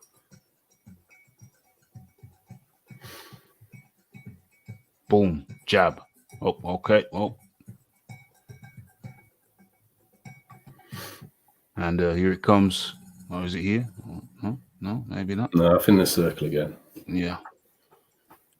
Boom. Jab, jab. Float. Boom, boom, boom. That's beautiful. That is beautiful. I'm part of Muhammad Ali. Yes. I'm having to bite my tongue here, I think. Well, yeah, you have to buy. Well, you can talk, but it's easy to look good against. It's like looking good on the bag. This. Yeah. It is. I can see that, but he's still looking good. I mean, some people that come just steaming or whatever, but we're still seeing beautiful work, regardless of the opposition. Oh, damn! And yes, we're talking about a severely impeded fighter, but that doesn't, for me, I'm not overlooking the beautiful work of Ali. Even so, the question I've got though is you're not giving Larry Holmes any credit for. No, I don't give Larry Holmes any credit. This is the same circumstances. This is actually worse. Well, there's some differences. Holmes was beating a legend of the sport, and this fight is one that's put out there to prove that Muhammad Ali is a legend of the sport. Well, you see, a lot of people's opinion. That's one of the big problems with it. You see, well, I'm not saying that about this fight. I'm not saying that this shows His Majesty. Which fight shows His Majesty? That's something I'd have to look into, and then we can do that. We might have to do that, Raphael. I'll consider which fight shows His Majesty. I've watched a heck of a lot of Muhammad Ali tape. Yeah. And in all his other title defenses, he proves to be a much more hittable target than he does in this fight. Well, that's very which is an issue. That's very interesting. Because he has a total lack of punching power and a lack of an inside game as well. Well, I would say in terms of punching power, I wouldn't say he has a total lack of punching power. I would say that the style he employs means that he's not in position to land power shots most of the time because he's consistently on the move. He does. There's times when he goes forward not this fight particularly. Yeah. This fight displays his back foot game excellently. Yeah. And all the knockdowns are really due to a lack of balance from his opponent. I mean, look at how stiff his legs were there. Yeah. He's a sitting duck in a sense. Sitting duck. He's a sitting duck that can't generate any power in his own punches. He's a sitting duck that can't generate power, and he's been taken apart systematically. So yeah. The guy's impeded. I get that. He's pretty much walking wounded. I get that. But nonetheless, I say that Muhammad Ali is displaying some of the skills that he has. He's traveling forward there. Yeah. And those are a situation where you could generate power in his punches, and he can't knock over a man with one leg. Well, he hasn't knocked over the man with one leg in that salvo. And if you watch there, Hmm. Cleveland takes himself off balance trying to throw a punch because his legs just don't work. Yeah. Oh, yeah. We've agreed that his legs don't work. But this is the issue that I've got with people describing this. I mean, it is widely accepted. It's the ESPN fight that's put up as his best performance. Most people believe this fight showcases Muhammad Ali in his prime. Mm-hmm. And I'd argue, and I'll put this out there, and we can maybe have a debate about it another time. Mm-hmm. The reason that this fight is put out there, to display him in his prime, because in his other fights, he's a lot less dominant. He doesn't look anywhere near the same quality, and they also highlight his total lack of punching power. Well, that's who highlights his total lack of punching power. The other title defenses, which one? Okay. There's a few. Okay. So, Okay. George Trevelyan. I say to that. I'll come in there. I say to that like I said before, Muhammad Ali's style is based on hitting and moving, and so if you have that style, if you've adopted that style, then you're not really going to be a power guy. You're going to be a hitter and mover or a power guy. And I also say if Muhammad Ali had opted to be more of a power guy and focused on power, then he would have more power. I also contend, is my philosophy, that a person, I don't even want to personalize it to talk about my journey, but a person's mentality, the way they feel, the way they think, almost has an effect on their punching power. If you have take a guy and he looks at Muhammad Ali and he models himself after Muhammad Ali, it's almost like he thinks, well, I don't need power. I'm just going to stick and move. Take that same guy, never have him watch a Muhammad Ali fight, and have him watch a power puncher like the Hawk, Julian Jackson. That the mere fact that he has a different mentality, I say it is my contention that has an effect on an individual's punching power. So it's a controversial point of view, but I will say it again. An individual's mentality has an effect on their punching power. There's a large part of that I can agree with. Yeah. I definitely go on. Sorry. I just want to get Don King in the background. Don King. Carry on, John. Pre-frosted Don King. Right there. I believe power can be taught to an extent, to a large extent. And I accept there's an element of choosing whether you're going to be looking to score points or looking for a knockout, which I think is effectively the difference between being a power puncher and someone who hits and moves, sticks and moves. Yeah. However, if you look at someone like Sugar Ray Robinson, you'll find someone that can do both. Right. And who also has an inside game.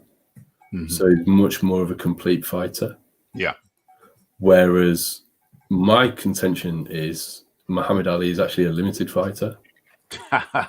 Okay. Because, and the reason for it is he has a lack of punching power and no inside game of any real description. And these things become more and more apparent in some of his other fights, which is why a fight against a cripple is lauded as evidence that he's the greatest heavyweight of all time. Okay, well, that's interesting. Some interesting observations there. My response is that this fight is, in historical circles, this fight clearly is heralded as one of his best demonstrations. However, from my point of view, as you've stated, It was a fight against an injured man, a man who wasn't functioning properly. One could argue a sitting duck, and I kind of accept that Cleveland Williams was somewhat of a sitting duck in this fight due to the aforementioned injuries. However, to me, this isn't the poster. This isn't the poster child. This fight isn't the poster child of what made Muhammad Ali great in the ring. Allow me to expand. What made Muhammad Ali great in the ring was his exceptional ring IQ, and his footwork, his impeccable footwork. And what are they doing? Are you winding it? And his impeccable I think they are. His impeccable footwork, his ring IQ, impeccable footwork, fast hands. Yeah, I'll put those three categories. And just so I don't forget it, I'm going to write them down. Ring IQ. Footwork. I'm struggling to agree with the ring IQ one, Rafi.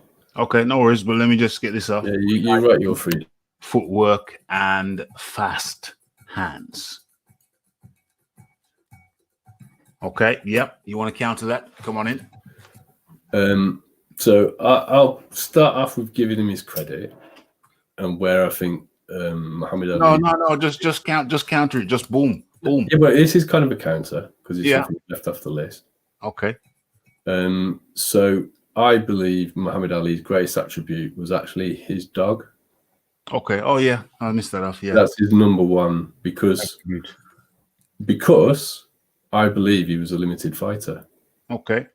Who was able to overcome considerable odds due to the amount of dog that was in him. Mm-hmm. And a lot of his fights in the 60s are fairly problematic. Mm-hmm. Which is why I think they focus on this one. Who's they? Well, there's a narrative that Muhammad Ali is above criticism, that he's the greatest of all time. It's one that's put out by Bert Sugar, ESPN. Okay. A lot of other fight people. Yeah. I think there's various different reasons for it. I think one of them is the things that he did outside of the ring, which I've got no criticism, and I think there's no reproach for him for life. We're just trying to stay inside the ring, though. But in the ring, I would argue that he's a limited fighter based on the fact that he doesn't have any punching power and he has no inside game. And against other opposition, he is actually a hittable target. This is the one fight where he looks unhittable. True. I mean, there's another. I mean, he fights Brian London, but I mean, Brian London had already been beaten by Floyd Patterson. If you watch the Patterson match, Patterson lands his leaping left hook on him repeatedly. He fails to put Patterson away. Patterson describes Ali's punches as the softest he's ever had experienced. Against George Chevalier, where he goes the distance against, again, an unranked fighter, he gets hit, he gets walked down, and is unable to put George away as well. The Brian London fight, he totally dominates Brian London in the same way that he does with Cleveland Williams. The reason that the aficionados don't put that fight forward is because Cleveland Williams is considered to be a legitimate contender because of his previous career, whereas Brian London's Brian London got beat by Henry Cooper and Erskine. He's not good. Ali didn't look great against Cole Milderberg, who was an awkward fighter. The Terrell fight's just a horrible watch anyway. That's as much down to Ernie Tyrrell as it is to Muhammad Ali. Yeah. How's it terrible? How's it terrible watch? It's beautiful. It's beautiful work. Which one? This. No, Ernie Terrell, not this Oh, one. okay. Yeah. The Ernie Terrell fight. Ernie was called the Octopus, wasn't he? Yeah. And you know, it's just not a good watch, and it isn't. It's not Muhammad particularly. You know, nothing he does wrong in that situation, but it's not a good watch. Okay, so that's why I feel this fight is put forward in that way. And if you watch all his other title defenses, I believe they highlight Muhammad Ali's weaknesses. Okay, so I will counter that. Some good points there. I'll counter that and say that every okay, where do I start? Okay, I'll put it like this. Right.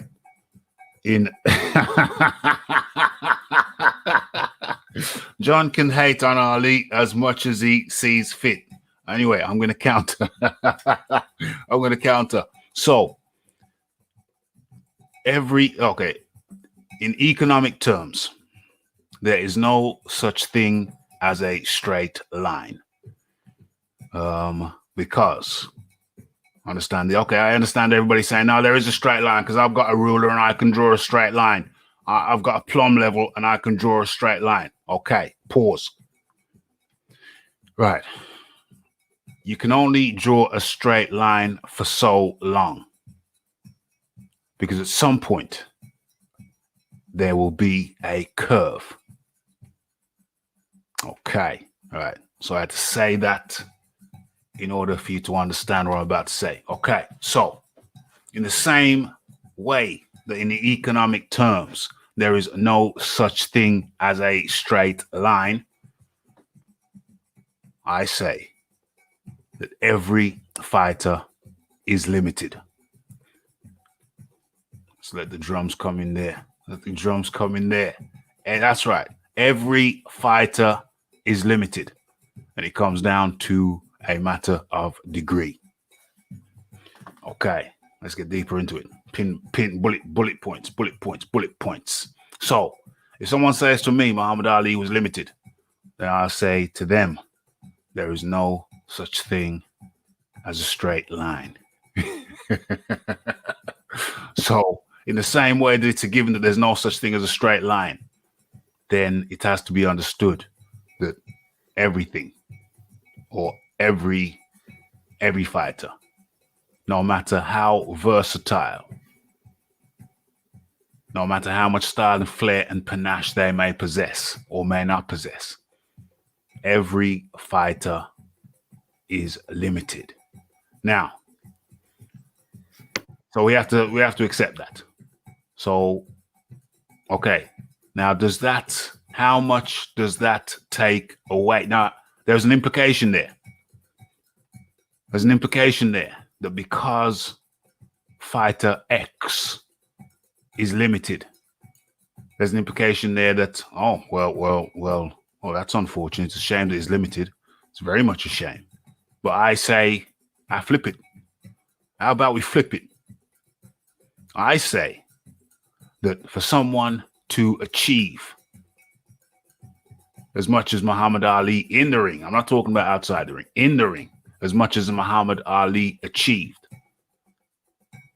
and at the same time being so limited, the question is, well, does that make him less great, or does that make him more great?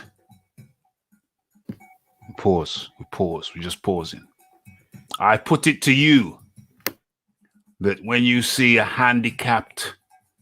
physically handicapped child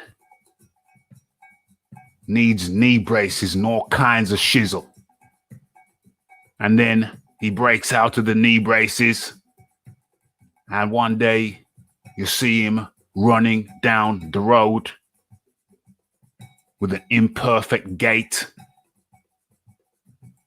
and there's another kid on the other side of the road with a perfect gait and he's running too. What is more impressive? which one is more impressive? Is it the one that is limited, but is doing it anyway? Or is it the one on the other side of the road that is apparently unlimited to you? And ultimately, what I say is that when you look at Muhammad Ali's limitations, it only serves to make his achievements even greater. Let's pause for the drums. John D. Lee. I was getting confused then when you started talking about someone breaking out of leg braces, because I thought you were giving all the credit to Cleveland Williams. No. No.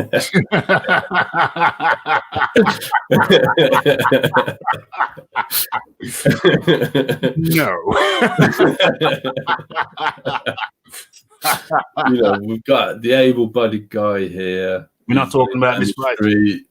Fighting the guy who's a cripple. We're not talking about this fight. You heard what I said, John Dean. You heard everything that I said. I know what you said. Now, I agree with a large part of what you're saying. So all fighters are definitely limited because there's nothing in this world that's perfect. Mm-hmm. So that's got to be a starting point. Everyone's got their limitations. Yeah. But what I disagree with is two things. That Ali is beyond criticism as a boxer. Hold on, I never said that. I didn't say you did, but there is, my point of view. But in a sense, haven't we got to stick to what we're saying? Okay, well, I'll stick to what we're saying then. Yeah, because I never said that. All the fighters are limited, so it's a level playing field. Right. So why is Muhammad Ali greater than the other greats? Why is he greater than the other greats? Well, then I guess that's when it goes out to the ring, then, isn't it? That's when it goes out to the ring. So then, in essence, we're saying that Muhammad Ali was limited. Yep, I would not disagree with that. And what puts him above the rest is outside of the ring. Okay, well, I've got a counter argument. Yeah, cool. Yeah, because there's another man. Right. There's another man out there who... Jack Johnson? No. Okay. Who arguably did greater things out of the ring and in the ring than Muhammad Ali. Tell me his name. Who made it possible for Ali. And that man's called Joe Louis. Joe Louis, okay. Talk about Joe Louis, well, I mean, most title defenses, longest reign. Arguable limitation, speed of foot. Would Muhammad Ali beat him? Well, we'll get into that. Well, no, I mean, if you answer that question, I think I can put a pretty strong argument that Joe Louis beats Ali in the ring. If you want to do that debate, we can do it. We're gonna have to have that debate at some point. Yeah, we can have that debate. But in terms of the criticism I have of Muhammad Ali, he had poor punching technique. I've mentioned this to you before. You've got a man in this fight with no legs, paralyzed leg. Ali gets in the corner and hits him with a check left hook and doesn't even put him down because it's a sloppy left hook. If you want to see a good check left hook, you need to go and watch Floyd put Ricky Hatton away. But we're talking about Joe Louis, though. No, I'm just saying, in terms of punching technique, Joe Louis' punching technique is, in my opinion, the best. Okay. For economy, speed, combinations, accuracy, delivery of the punch. Everything, the way that he moves his hip into the punch, how he sets up the punches, how he puts his punches together, the devastating power that he generates against men who are considerably bigger than him on more than one occasion. You know, often Joe Louis wasn't the bigger man in the ring. And he has weaknesses. Chin and footwork are his two weaknesses. and he was the most dominant heavyweight champion in history with a questionable chin. Outside the ring, you've got, the beating Schmeling, which for a lot of people was the most iconic. He's more iconic than anything that Muhammad Ali did in terms of context. Then you've got his service. Let me do. We're gonna have to do point for point. We're gonna have to do point for point. So okay, That's the out of the ring stuff. Yeah. Well, no, I have to come back. You said that was better than anything Muhammad Ali. Might have been arguably better than anything Muhammad Ali did.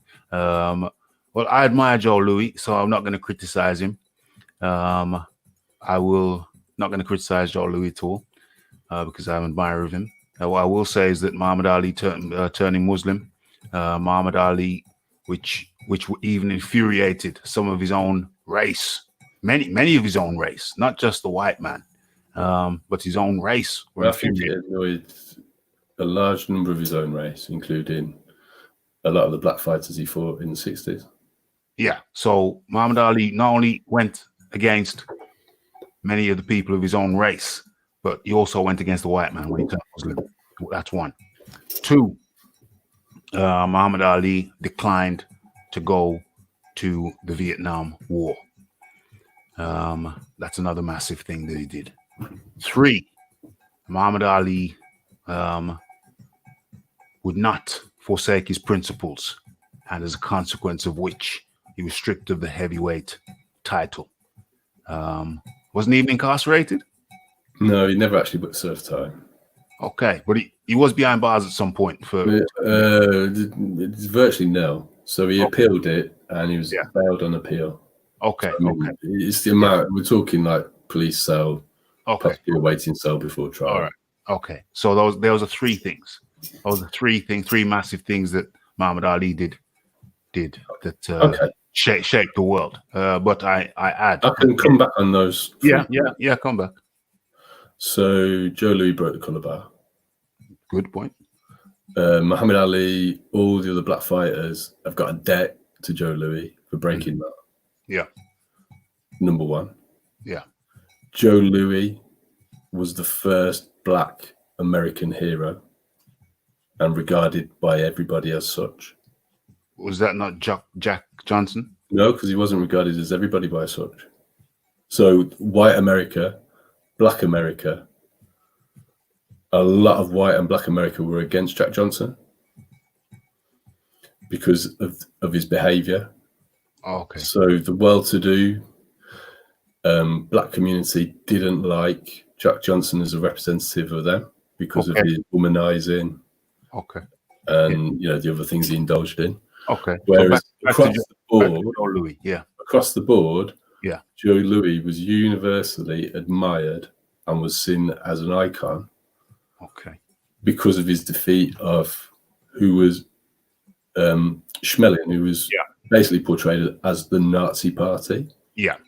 So we've got two very different wars. We've got a war against the Nazis, and we've got Vietnam. Yeah. So Muhammad Ali was right to be against Vietnam, but Joe Louis was right to be for the war against the Nazis, and he became a symbol for that as well. Okay, that's two good points. Yeah. Your third.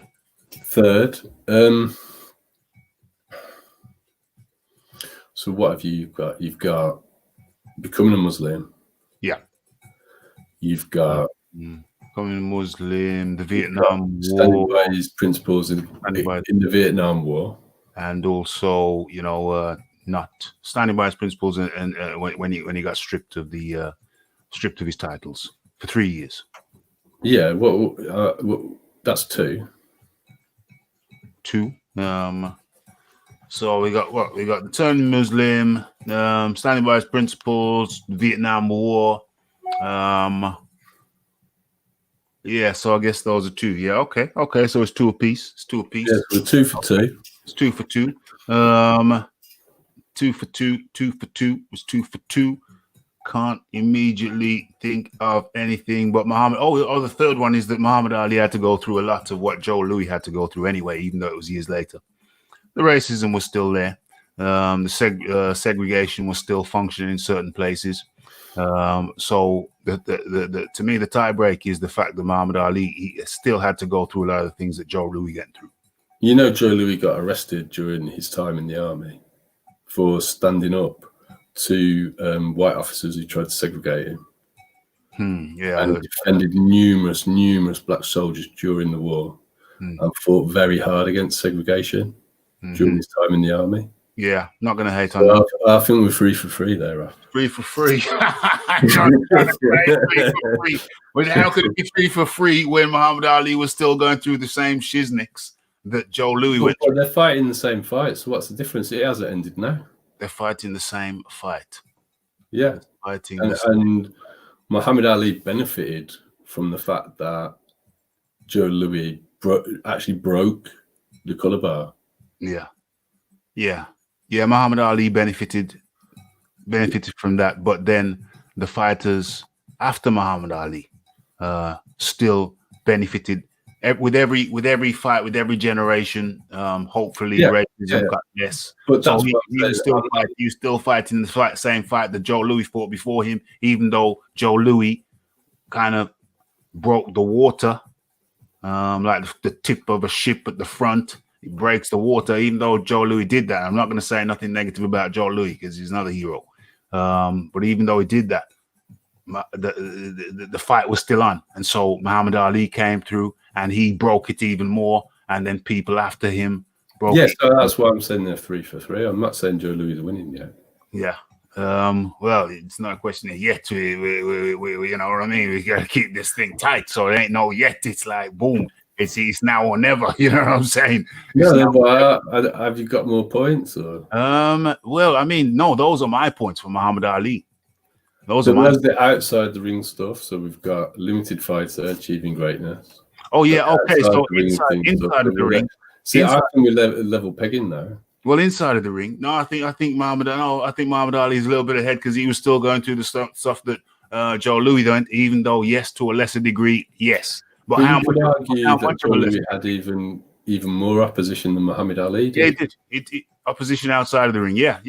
Absolutely. All opposition inside the ring, outside the ring in terms of the color bar.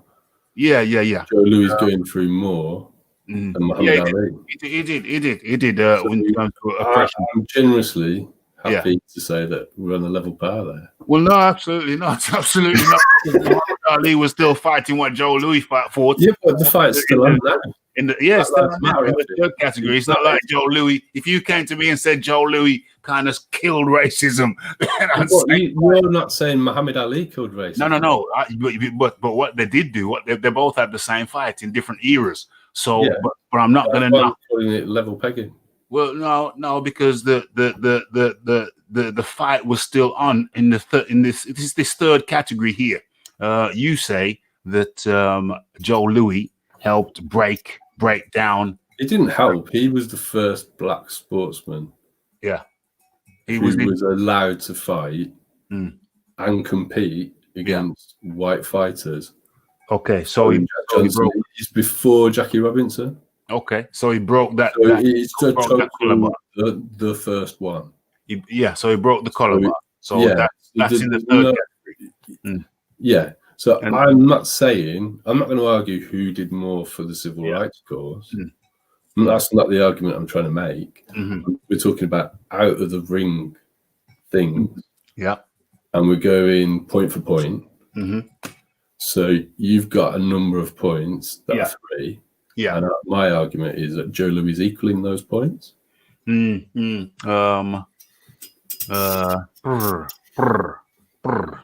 maybe. I'm gonna have to watch back the tape and come to what I think is the final decision. And I'll watch back the tape because we've said a lot of things, not everything. I remember everything we said. There's more as well. You know, going back inside. Yeah, going back inside the ring, we make the strongest points. So going back inside the ring, I think that Muhammad Ali. You say you think that Joe Louis beats Muhammad Ali? Did you say? What I can say, because with any historical fight, there's no definitive answer. Mm-hmm. I can make a case I can fully break down for you based on other fights that he's had. How multiple fighters would beat Muhammad Ali, and Joe Louis is included in that. Okay, yeah, we can do that. We can do that hypothetically. My response is that I could make a case where Muhammad Ali toys with Joe Louis, peak for peak. So that's another thing. But for those discussions, we'd have to have multiple people. The only issue is I'll be on my own. No, you won't be on your own. You'll have people. Obviously, you have to be balanced. I don't think there's many other people who'd actually share my view on that. I think maybe James. I think there's some. James is a Fury guy, and if there's anything, if there's anything, if there's a fighter in the world who's ever modelled themselves on Muhammad Ali, is Tyson Fury. Okay, so let's go for 4 then. We got 3 for 3. Let's go for the 4th thing now. We're trying to break this. Okay, Muhammad Ali is one of the most influential characters in the world of sport. More so than Joe Louis. Well, that's an era thing, though, because in Muhammad Ali's time, Joe Louis was the most influential person in sport. Okay, so let me read Ali's fights. He commentates on his fights. Okay, so let me refine that now so it's clearer. Okay, so Muhammad Ali is the most enduring. He's more enduring than Joe Louis in the end of boxing. I'm not sure. We're gonna have to work that out. Yeah, but it's bullet points. Into numbers, though. Raph. Sorry, we're gonna have to put it into numbers because Joe Louis' influence lasted certainly to the 1970s. Okay. And Muhammad Ali's influence certainly isn't as strong as it used to be. No. And we've got Mike Tyson, who's kind of taken away from that. I don't think he's taken away from that. He's still to a lesser degree. Okay. Because Mike Tyson isn't up there in this discussion, and he didn't have any of the outside ring qualities. Okay. That could put him in that picture. So there's been a bit of a void. So to say that he's more enduring is a tricky one. It's not tricky to me. We'll carry on. Well, I'll tell you why it's a tricky one. Go on then. Because Joe Louis was tremendously enduring, still is enduring now. And he had... No, I disagree. He's not enduring now, but carry on. To purists, but carry on, yeah. Okay, all right. Well, maybe not to the general public. Maybe that's a stretch. But you had less information. You had less media coverage in Joe Louis' era. There's been more and more media coverage in Muhammad Ali's era. Muhammad Ali had periods of advertising and doing TV shows and films that weren't available to Joe Louis at the time. So he's had more spotlight to create that endurance. So it's a hard one to quantify because in Muhammad Ali, it's not hard to quantify. I mean, it's a question of who was the more enduring. That's the question. The reason it's hard to quantify because is Muhammad Ali still enduring now? Excuse me? So at the peak of his power, yeah, he was the most famous person in the world. Yeah, 100%. with every year that goes by, there's a new generations who might have heard of him, but he certainly isn't the most well-known person to them. I will say the guy who took over, Mike Tyson. Mike Tyson pays homage to Muhammad Ali. So Mike Tyson pays homage to all the greats, though. Yeah, he doesn't give it to one guy. No, particularly Muhammad Ali, and as Sonny Liston. Sorry, he pays a lot of homage to Sonny Liston. Okay. So he pays a lot of homage to Jack Dempsey. Yeah, okay. But I think the man whose name comes out most of his mouth is Muhammad Ali. Mike Tyson himself even turned Muslim for a while. Further strengthening that link. So I think that the guy who took over, who was Mike Tyson, paid homage to Muhammad Ali more so than Joe Louis. And so I say to you, I put it to you that this speaks to the enduring power and legend of Muhammad Ali, formerly Cassius Clay. Okay, Raphael. Lee. Who did Muhammad Ali pay homage to in the heavyweights? Yeah, it could have been Joe Louis. Yeah, it was 100% Joe Louis. Could have been, yeah, but that hasn't endured. That hasn't endured because it wasn't endured because with more generations removed. Yeah, but when you asked me that question, when you asked me that question, I didn't immediately say Joe Louis. No. I had to think about it. I've got tape. I've got, I can back it up. No, I'm not saying it's not true, but what I'm saying that when you asked me who he paid homage to, I had to think about it. Yeah, but that's because it's further away in time. That's my point about it. So the further removed from the era of the individual, the less influence remains. Okay, and we don't even have to carry on. So my point is, in Muhammad Ali's era, Joe Louis was considered the greatest by everybody, including Muhammad Ali. In Mike Tyson's era, Muhammad Ali was considered the greatest, included by Mike Tyson. And since Tyson, boxing has waned. Okay, who is the more enduring? Who is the more enduring of the two? Take your pick. Make your statement, because we're gonna have to. We end it. It's actually a mathematical question, so I'm gonna have to look at the years.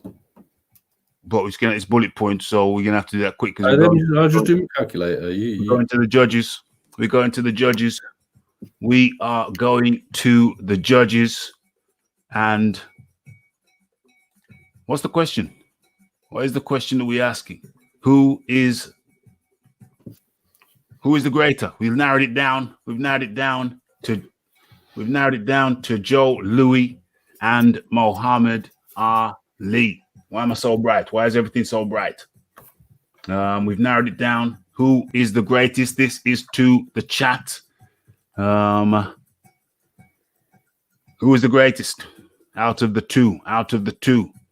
No, out of Muhammad Ali. Damn. Big Ant comes in, total contrarian. Now he's talking about Tyson. We're talking about Muhammad Ali. And I've got contrarian in it. It's easy to and Joe Louis. Take Tyson out of the equation. Yeah, he's out. Even that point, Sonny Liston was more feared in his era than Mike Tyson. Yeah. So Sonny Liston was not only was he the baddest man on the street, he was the baddest man in prison, and he was the baddest man in the boxing ring. Who are we talking about? Sonny Liston. Okay, so we're sticking to Muhammad Ali and Joe Louis, because that's what we narrowed it down to. I'm just disputing what he's put about Tyson. Oh yeah. So the chat, come on, give us your answers. The chat. The tie break was the enduring. That's what we boiled it down to. Who is the most enduring? Right, the name of the person. Who is the most enduring? The fourth category. That was who is the most enduring. That was the tiebreaker. We got people in here. Please, people, come on. Write down your answers in the chat. It's gone longer than I expected it to. Try to keep it nice and tight so people can watch it back and enjoy it nice and tight. It's compact. concise. That's my aim. That's my objectives. That's why whenever you hear me say bullet points, I'm thinking about the listeners. Thinking about the listeners, trying to keep them. Okay. I think we've had a sufficient amount. Any more for any more? There's more people in the chat than have expressed their preference. There's more people in the chat that's expressed their preference. Come on now. Don't make me have to bully you. Oh, he was a big fan of Johnson. I've done a little bit of a calculation. Go on, John. Go on. More or less as a tie break between theories of endurance. Okay, John. All right, yeah. Based on I'll tell you what the maths is. Yeah, go on then. So winning the title. Yeah. I've dated Louis' end as 1980 because that's Ali's end. What? Louis' end is Ali's end? No, yeah. So, right, he to be considered. So from when he won the title, who? Louis. From when Louis won the title, to when Muhammad Ali retired, that's one epoch, and then at the other measure, I've done when Ali won the title to really the end of the last great era, which I class as the year 2000. No, you gotta keep it till now. I mean, at least. I don't know. Yeah, but we've just had a contrarian come up with Mike Tyson. We're at the point where people are now disputing that he's the greatest. We've even had idiots say that Wilder's going to surpass his title run. So what's your maths, John? What's your maths? Give me the years. So those are the years, yeah, that I'm giving you. What? No, give me the years. I'm going to write them down. Yeah. No, I've already done the maths. I'll give you the years. So we've got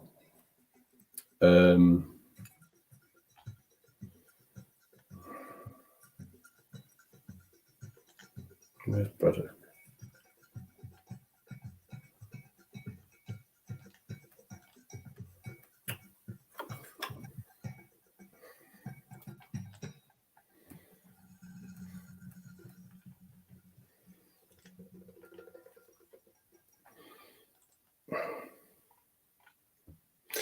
So we've got 37.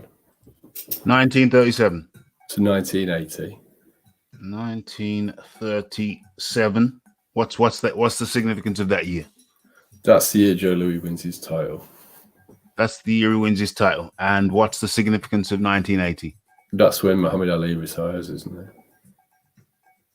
Why does Joe Louis' reign last till Muhammad Ali retires? Okay, but I'll leaving it out so you can dispute or disagree with the maths.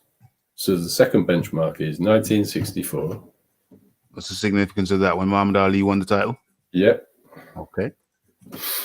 To the year 2000. Okay, so 2000. What's the significance of 2000? Isn't that when Tyson fought Lennox Lewis? Okay. So 64, and I'm saying, do you know when Muhammad Ali died? The year? Not off the top of my head. Okay. About 5 years ago, isn't it? About 5 years ago. Okay. So let's say till 2015. Okay. 2015. 5 years ago, 2015. And Joe Louis died in 1981. 1981. Yeah. 81. 81 is largely to the mass populace. Mass populace, a forgotten figure.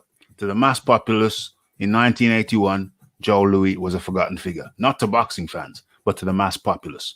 And in fact, I hate to say anything negative about Joe Louis, but I don't think that his funeral was broadcast live around the world.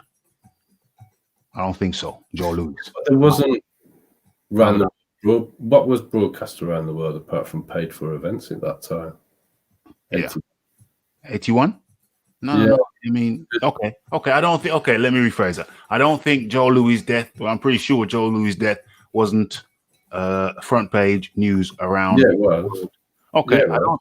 Okay, yeah. okay. Yeah. So I don't think Joe Louis' death was as largely acknowledged around the world as Muhammad Ali's.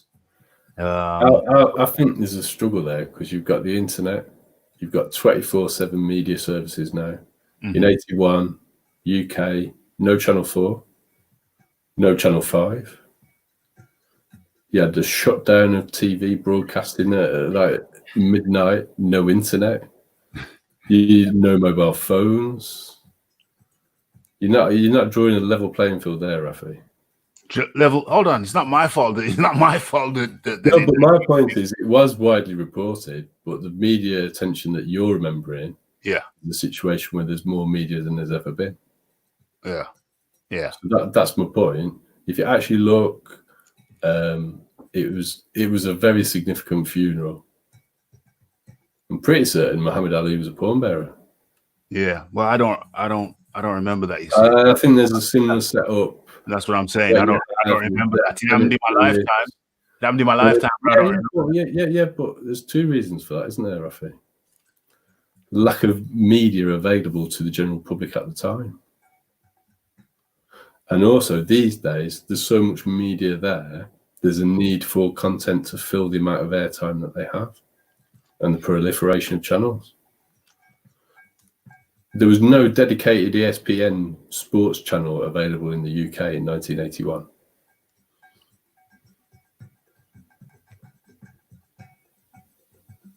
There was no Sky Sports News. Okay, so I've gone from 1937 when Louis won his title, and I go to 74, which is 10 years after. What's the reason for the 74? I'm telling you. I go to 74, which was 10 years after Muhammad Ali. Sorry? 10 years after Muhammad Ali won his title. Okay. So that's... What's the reason for that date? Well, the dates, because you use some dates, and I've used some. And my dates, and I'm going to give you my reason. And my reason is that by 10 years into Muhammad Ali's reign, by this time, with the increased media going around the world, 10 years after Muhammad Ali's the proliferation of Muhammad Ali's fame had by that time overshadowed Joe Louis. That's my reasoning. 74. It doesn't mean it does. That's just every man will have his own maths. Every man will have his own. I want to investigate the 1974. Yeah, but we can't investigate too long because we're coming to the end of the show. You know what I'm saying? We have 2 hours 20. That's why. Rafi wants to go to bed. Sorry. Yeah. No. I'm thinking about the people because I like to keep the shows now sub 2:30. You know, it's 2:23. Maybe we're gonna have to come back to this. No, we're not coming back to a nutshell. We're doing it now, mate. We're doing it now. Doing it now. That's why I'm doing everything in a nutshell. I'm struggling with these arbitrary dates. Because your dates are arbitrary as well. We're both coming up with dates we think are significant. Measure. Sorry? This is the hardest thing to quantify. That's the problem. Yeah, but that's but you can only have your argument. You can come without your argument, which you have, and I've come with my argument. Which other arguments as well. Yeah, but we're coming with our hardest argument. Yeah, but this is the problem, you see. Yeah. We've got the most slippery, hard to prove element. But within that, we're still doing it. Yeah, but we're still doing it within that, and people hear our reasoning, so they make their own decisions. They can make the decisions. Yeah. But the one thing that's not being looked at then is ring achievements. Because that's a huge thing that's getting ignored. Well, hold on. You could have brought that at any time. You could have brought that in at any time. Yeah, okay. Well, I didn't realise that we weren't going to have the opportunity to discuss that. Well, we do. If you can do it in a bullet point, we do. You could have brought it in at any point. Defences of all time and longest reign in heavyweight history. Yeah, longest reign in heavyweight history. More title defences. And Unified lineal champion throughout the whole time. Yeah, and I say that those are marvelous achievements.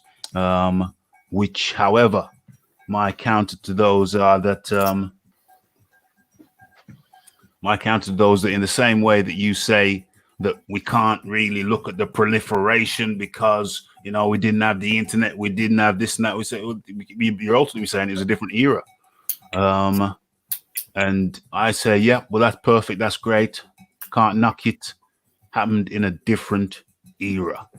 In the same way that you speak of Muhammad Ali's proliferation being in a different era. I'm saying different era too. I'm saying different era. Great achievement. These are concrete, measurable achievements. There's a concrete, measurable achievement in a different era. They're not a vague who's got the most yeah, that's true. Influence. That's true, but in a different era though. So we're talking about eras. You're saying we can't compare this era. This thing. No, what I'm saying is in Joe Louis' lifetime, there was no internet. There was no massive number of TV channels. Mm-hmm. So to compare his influence in the media to Muhammad Ali, when there's a greater amount of media, is a different thing. Whereas if you look at the eras of boxing, they're not very far apart. There's the same number of belts for starters. Is that the same? Okay. Yeah. Right. They hold the same lineal championship. Right. Yeah. The difference being that for the entire time of his reign, Joe Louis was undisputed and has the most successful title defenses. Yeah. And the longest reign. Yeah. And he was undisputed the entire time. Undisputed the entire time. Was the competition level the same? Was the competition level the same in Louis' era? There's an argument to say it was stronger. Okay. So, have you got anything else to say because we're coming to the close? No. So, bullet points. You've done it. My argument is that his ring achievements are greater. Right. And you want to give it to Muhammad Ali on the basis of a greater influence. Excuse me? And your argument, I don't know if you're coming back on that point. No. Carry on. Your previous point was that Muhammad Ali's media influence is greater than Joe Louis. Media, no. That's not the tiebreaker. What I'm saying is that in the same way that you say that Muhammad Ali's proliferation, the amount of people knowing Muhammad Ali was down to the increased media in a different era. I'm saying that the accomplishments that Joe Louis had, winning the belts and being lineal for his entire reign, I'm saying that also you can also attribute that to being in a different era also. So hold on. That's right. I can create an argument that Louis did it in a stronger era. Yeah. Whereas I would Joe Louis. Okay. You see, the whole thing about bullet points is that you get your strongest pointed first, but I still think most title defenses and longest reign of being not only world champion but undisputed and lineal champion throughout is the strongest argument that anyone can have because he's got the most ring achievements of any fighter in the history of the heavyweight division. Yeah, does that make him the best? But we're going through all the different points, aren't we? Yeah, but okay. So does that make him the best that he had the title for? Point. No, my question is, does that make him the best that he held the title for the longest and he was lineal throughout? Does that make him the best? Well, we're not. Hold on. I thought we'd gone through point by point because we've done out the ring. Okay, so this is the last one now. So does that make him the best? Does that make Joe Louis better? He has a better record than Muhammad Ali. He has a better record than Muhammad Ali, coupled with everything else being very tight. We're talking. There's not a lot between the two. That's what tips it over the edge for you. That's tips it over the edge for you. Okay, so that's the final words now. Bullet points. Get the strongest argument in first. That's what we've got now. Okay. Let me go over here. Hold on a second. Let me go over what? Let me go over here And okay, now has anyone changed their mind? You've heard what John Dealey had to say. Has anyone changed their mind? And that's a good point. Muhammad Ali didn't have 3 years of his prime taken away from him. Boom. That's a strong. I'll point you in the direction of when he was in the war and he was only fighting exhibition matches. How long? They don't count as title defenses. How long for? It's more or less 3 years. What is it? 1942 to 1945. 42 to 45, 3 years. Okay. Boom. Oh, damn. John Zaffy. Well, let's see if he's happy when we do the let's see how happy he is after we do the tabulation. When we tabulate, let's see how happy. I'm coming up point to point, but I'm yet to hear anybody come back on the ring achievements. I'm still. No, I've said different era. I've said different era. In the same way, if you want to take away Ali's proliferation, you'll take away I'm saying that proliferation because it was a different era. Boom. You apply that. You're putting words into my mouth here, Rafi. Say that again. You're putting words into my mouth. Okay. I'm saying they're tied. No. Okay. And you're disputing that. Yeah. But my argument is it's very difficult to measure. Okay. Likewise, my argument is it's difficult to measure and tabulate different eras. So, boom. I say it was harder for us. Measuring different eras, I'm saying he has the most achievements in the ring. And I would say it would be more difficult in Ali's era for someone to replicate. Yeah, but that's just an opinion. Because sorry, that's just an opinion. Yeah. I mean, I can come with historians, the Arc of Boxing, Mike Silver. Yeah. His argument is that the 20s and 30s was the toughest era of boxing. Okay, that's one man. So I can, that's cool. And I'm sure there's another historian I don't know who will say that it would be difficult. Yeah, there's lots of historians. So boom, it comes back to it. So listen. No, because you're dodging the question, Raphael. I've got to hold you to account on this. I put it to you. Yeah. You're not answering the question about who has the greater ring achievements. Oh, no, hold on. I've answered that multiple times. I'm saying that what he achieved in his time obviously was great. But however, I would argue that would be harder to replicate in Ali's time. That's dodging the question. How is dodging the question? He's saying that he's got the achievements. No. I don't need to explain to me. He's got the achievements, but it would be harder to replicate in Ali's era. So congratulations to Joe Louis for achieving what he did in his era. And what I'm saying is that it would be harder in Ali's era to do what Joe Louis did then. But that I've nullified that argument. How? Because it can be substantiated that it would be harder to do in Joe Louis' era than it would be in Ali's era. And I'm saying it could be substantiated. So they're equal. So that's they're nullified. Yeah. So the question is, who has the most ring achievements? Not when was it harder to do it? No, that's already established.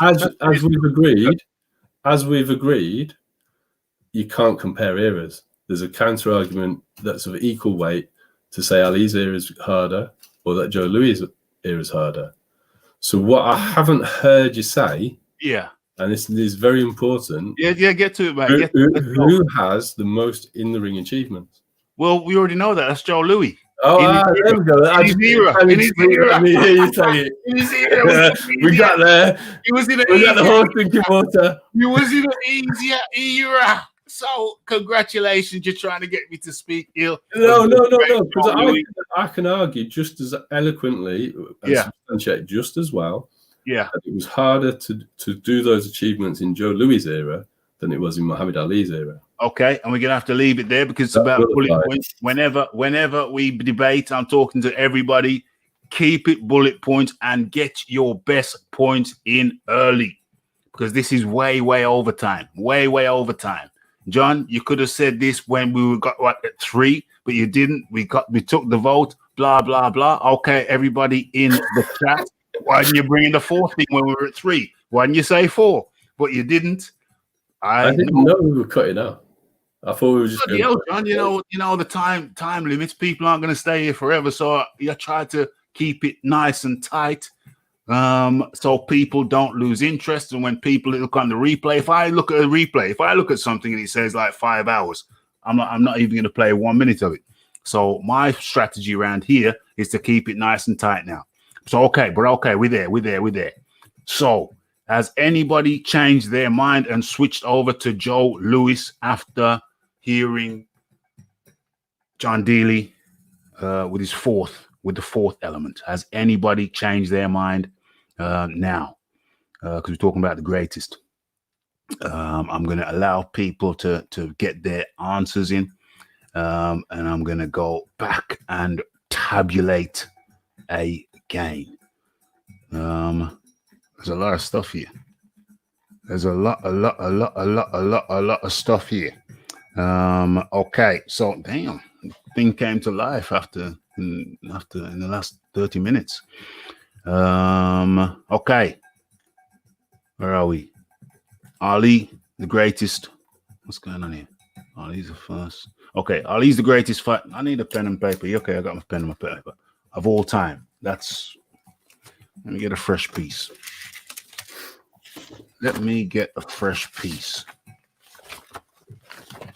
Fresh paper is hard to find. Oh, that's good. It's all right. Find a fresh piece. Okay, let's do this. Right. Okay, let me highlight what I'm looking. Okay, it's there. It's highlighted. Okay, so Ant. That's Ant. I better write the name as well, so I don't count anybody twice. Ant. Ali, greatest fighter of all time. If anybody's answer has changed, I will take it off. I will adjust it. Okay. And also, this is helpful because we're killing two birds with one stone. We're getting people's actual quotes. I would pick Ali to beat Joe Louis. He is faster, more height, reach, better jab, far superior foot speed. I agree.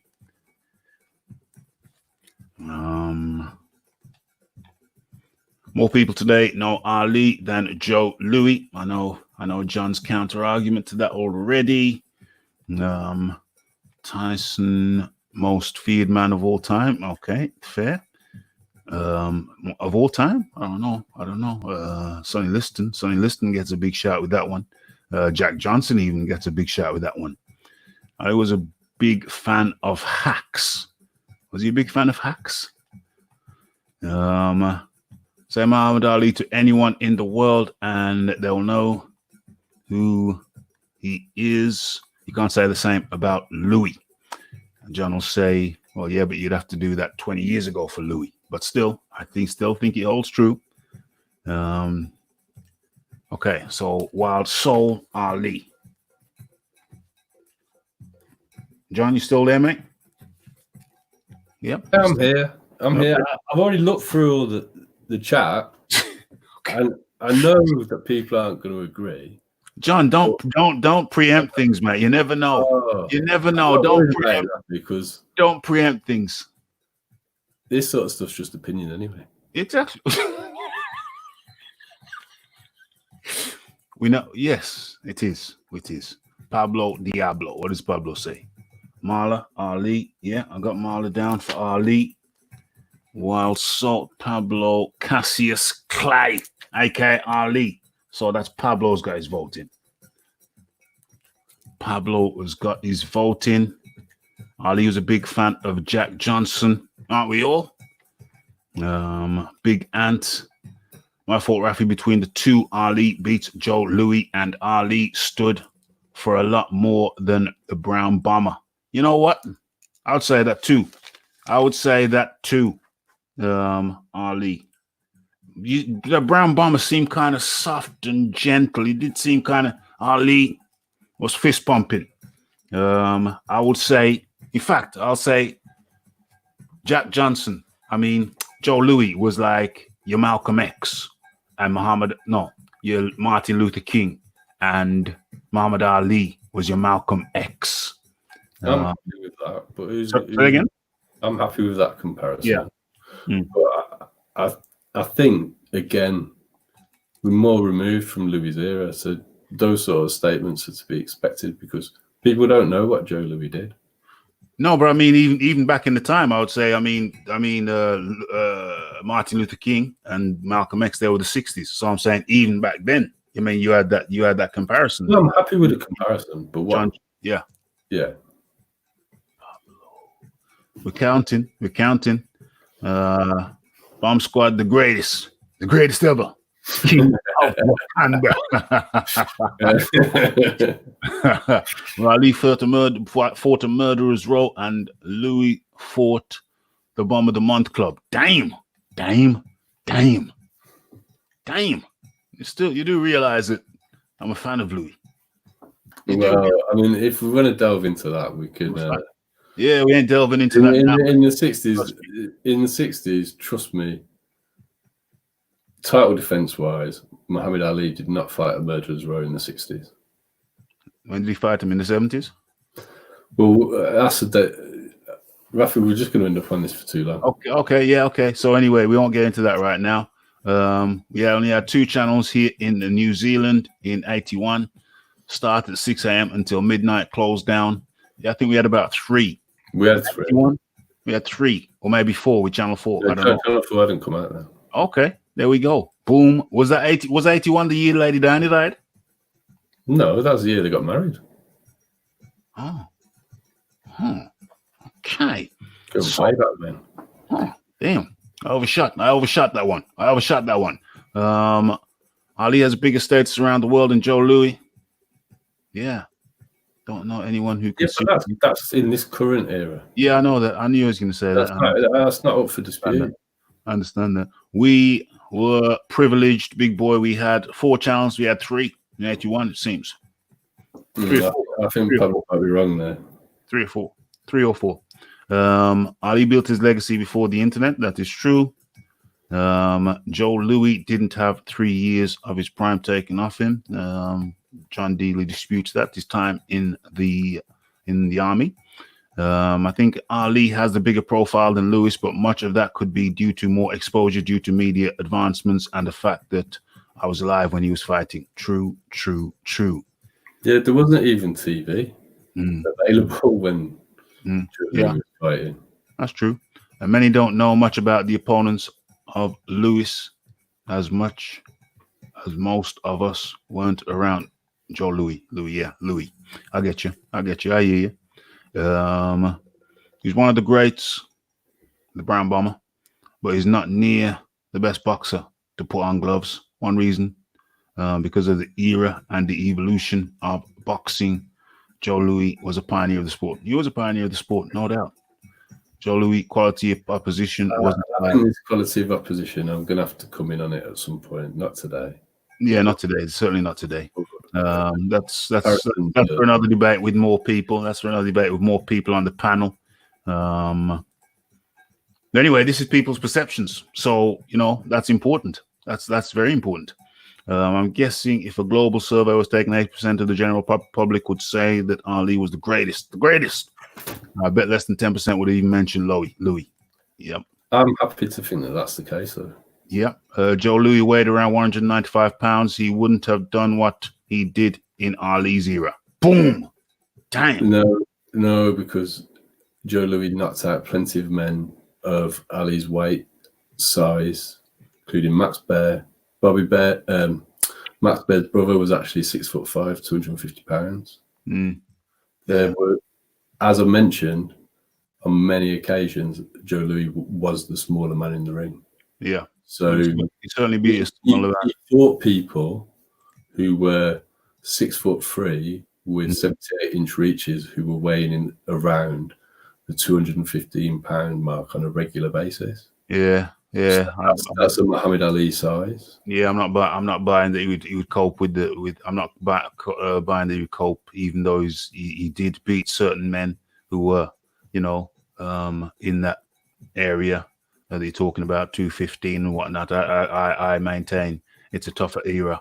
Ali had a tougher era. Which era? That's a conversation. That's a quick answer. 70s or 60s? 70s. Okay. Well, that's a separate issue. Yeah, we're not going to get into that. But we're just talking now. We're just winding down. We've had the debate.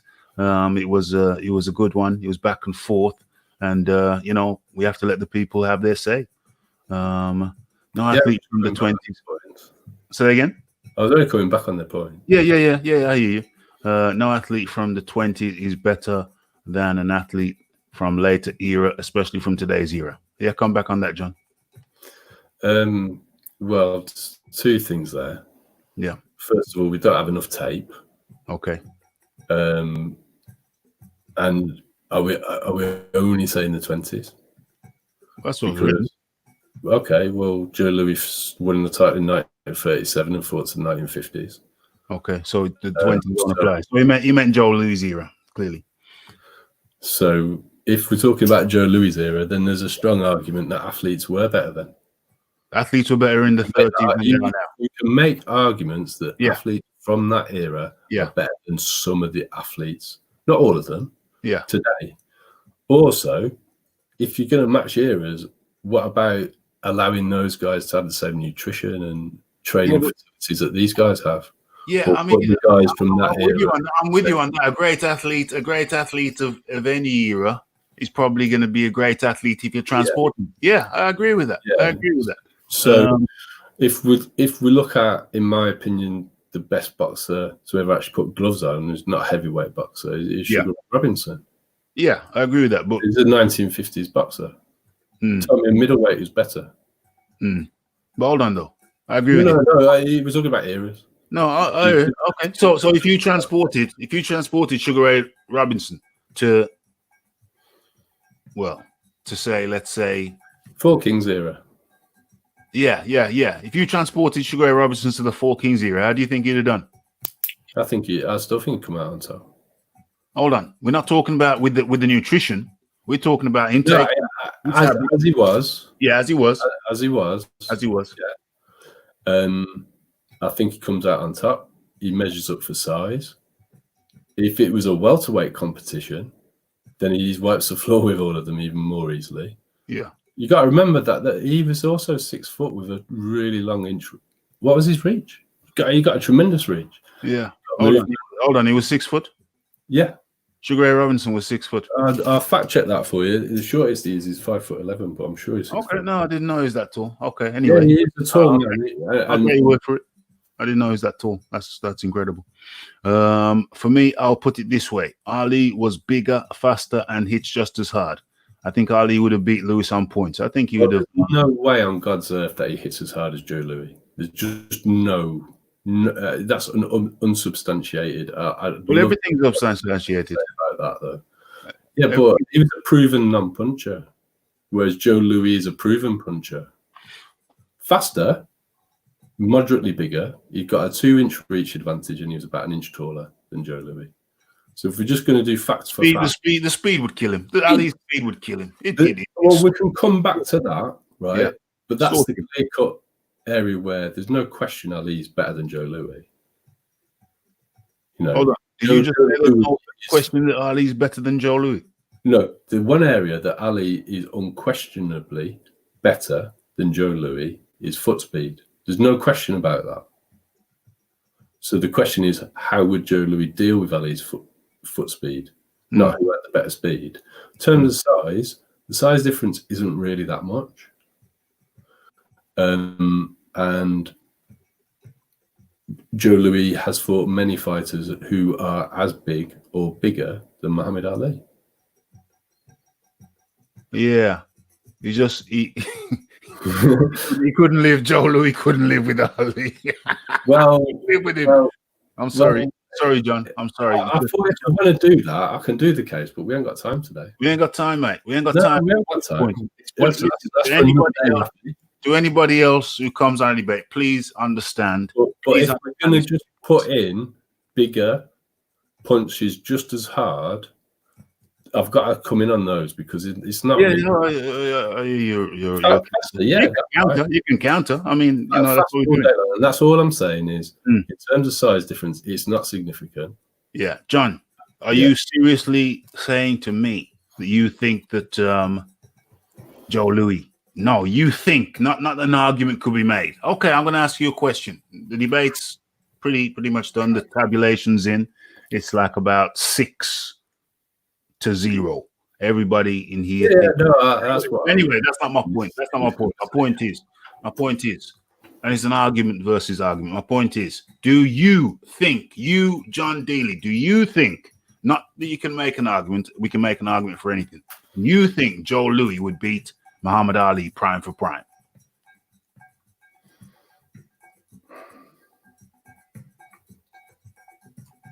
I'm gonna say, right, if you go back and watch all of the tape on Ali in his prime, which is something that I've done on more than one occasion, I believe you. to start off with, that actually it would be a close fight. It would be a very different fight to what people believe, and it would come down to how good Ali's chin really was. That's, in my opinion, what it would come down to. If you watch George Chuvalier, if you watch him fight Patterson, if you watch him fight Zora Folley, all those guys get to Ali and they go multiple rounds. Now, Ali's got a strange chin. He's been put down by not heavy hitting punchers. Like, are you telling me that Henry Cooper's left hook is not as hard, or is harder, sorry, than Joe Louis' punches? Because I'm telling you now, not only was Joe Louis a bigger man, had better technique, but he's got so many knockouts that I don't think it's in question that Joe Louis hits harder than Henry Cooper.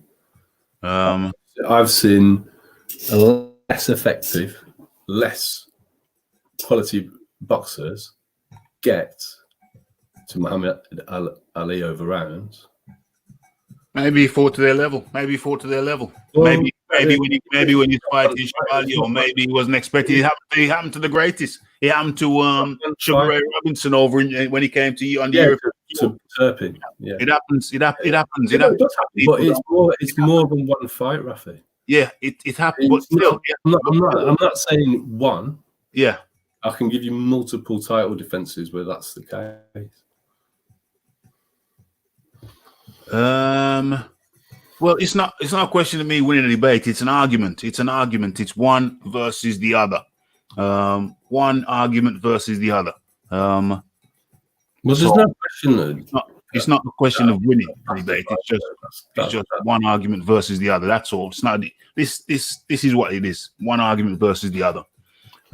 It's not just about height and reach. It's a combination of all the advantages Ali has that would have got him the win. You still want me to address the point you just made? Yeah, I think the answer to your question is that Ali overlooks certain people at low level, and the people, and that accounts for him getting sloppy and getting dropped. So I don't think it's fair to say that the Brown Bomber, Joe Louis, hits harder than Henry Cooper. So therefore, Joe Louis would have dropped him just like Joe Cooper did. I don't think that's fair. Enough. No, I'll tell you why I don't think it's fair. It's because I think Ali sometimes drop levels to certain unnamed guys. Well, the counter argument to that is, Rafi, yeah, I can give you multiple title defenses in the 1960s where fighters got to Ali. Well, unfortunately, my point is, yeah, I believe that it would be a very close fight, and the defining factor would actually be Ali's chin. Yeah. And the point I was making is a hard thing to quantify, because he demonstrates a fantastic chin in the 70s and a less good chin in the 60s. So we don't know prime for prime how he would have endured against his power. But I am telling you now that I believe Joe Louis would have got to him. And it would be a question of whether Ali could withstand the barrage, because he'd be ahead on points. I'm not going to dispute that. 100% Ali would be ahead on points. But I don't believe, if he can't put away Floyd Patterson, and Floyd Patterson has to more or less retire injured, that he's not putting away Joe Louis. I think he'd beat the heart out of Joe Louis, beat the heart out of him. Sometimes the man who got knocked out of the ring in the second round against fighters and got back in and went on to knock him out. So I don't think Joe Louis' heart's in question. Well, no, I mean, I think he beat the fight out of him. I think Ali frustrated people. So that frustration. I think that frustration wears on a man. But the only evidence of that is actually against Sonny Liston. Yeah. Well, He's the only person who quit on his stall. Nobody else did. Yeah. Everybody else kept swinging to the end. Everybody kept swinging.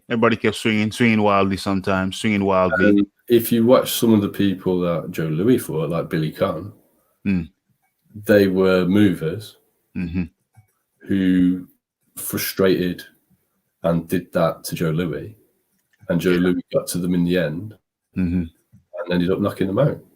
Yeah. There's an argument for both sides. Yeah. Who knocked out Ali?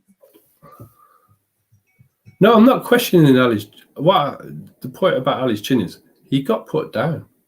Yeah, but who knocked him out? Who knocked him out? No.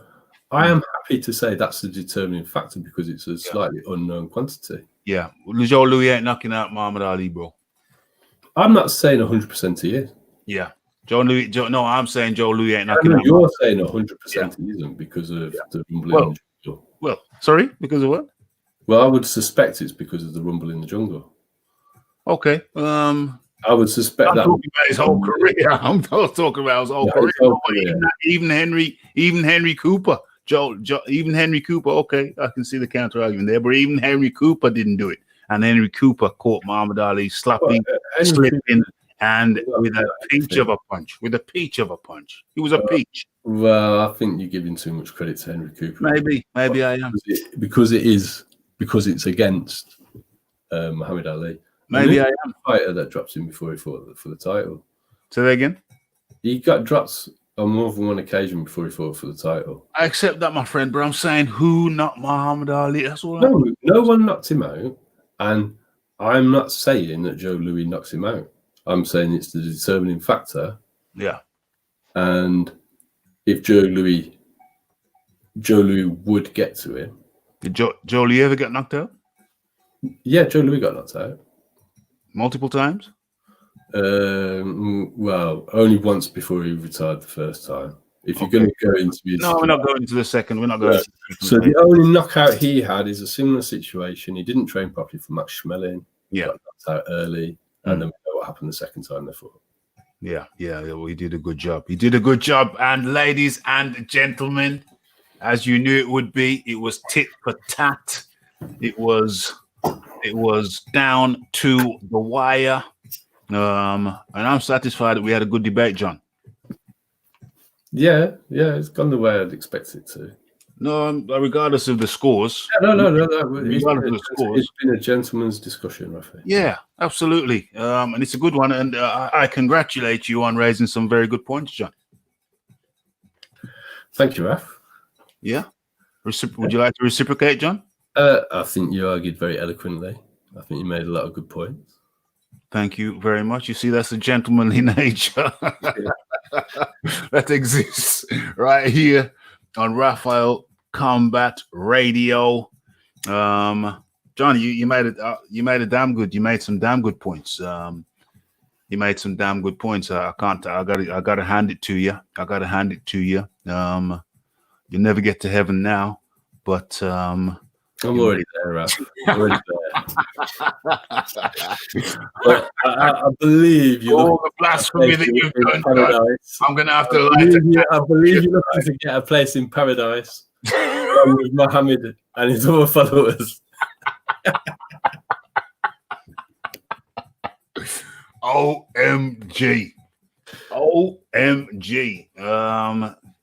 I don't know why John hates Muhammad Ali so much, folks. I have to apologize. I hate Muhammad. I have to apologize for my guest. You know, I'll be honest.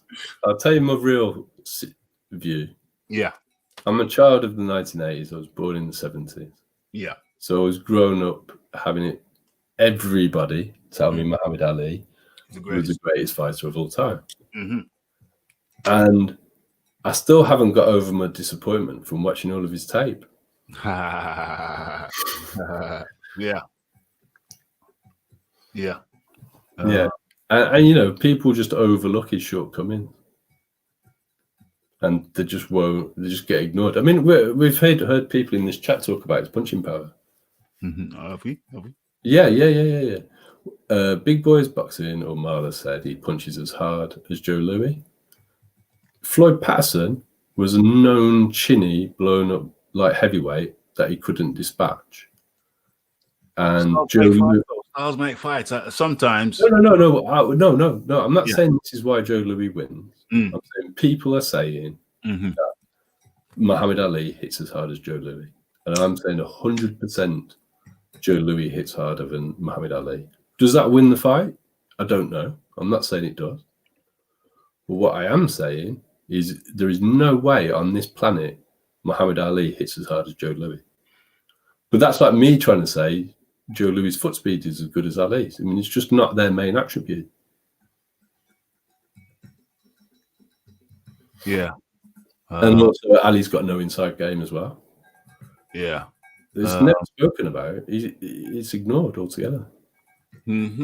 Well, like I said, you made some very good points. Very good points. But I think I made some very good points also. No, it might have been Big Boys. I don't know.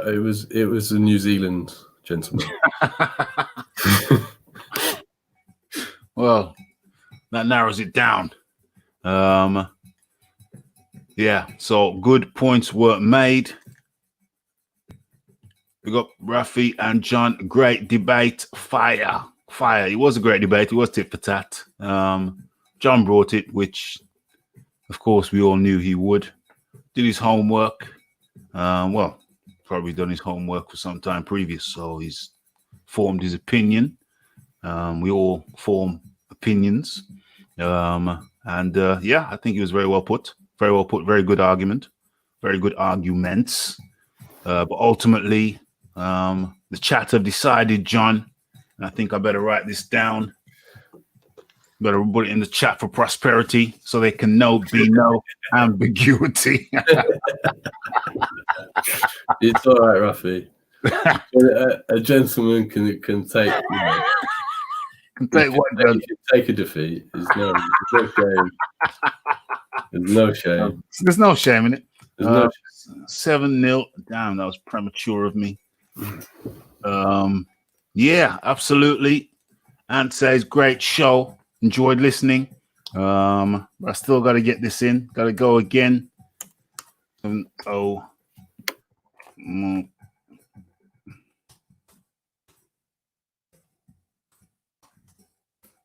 Muhammad Ali was or is, should I put is or was stroke is greatest. So we talked about inside of the ring. Muhammad Ali is the greatest. So we've talked about inside of the ring. We've talked about outside of the ring. We tried to calibrate for different eras. And the decision of the panel, worldwide panel, mind you, Southern Hemisphere, UK, North America. The consensus view is, John Dealey, that Muhammad Ali was and is the greatest. And so we have chopped it up. It was nip and tuck all the way. Other people listening to this at a later date may form a different opinion. So by all means, people who watch this in the future, please feel free to leave your comments, your views, your vote. Which one out of the two? We narrowed it down to Muhammad Ali and Joe Louis. Who was the greatest? Who was the greatest?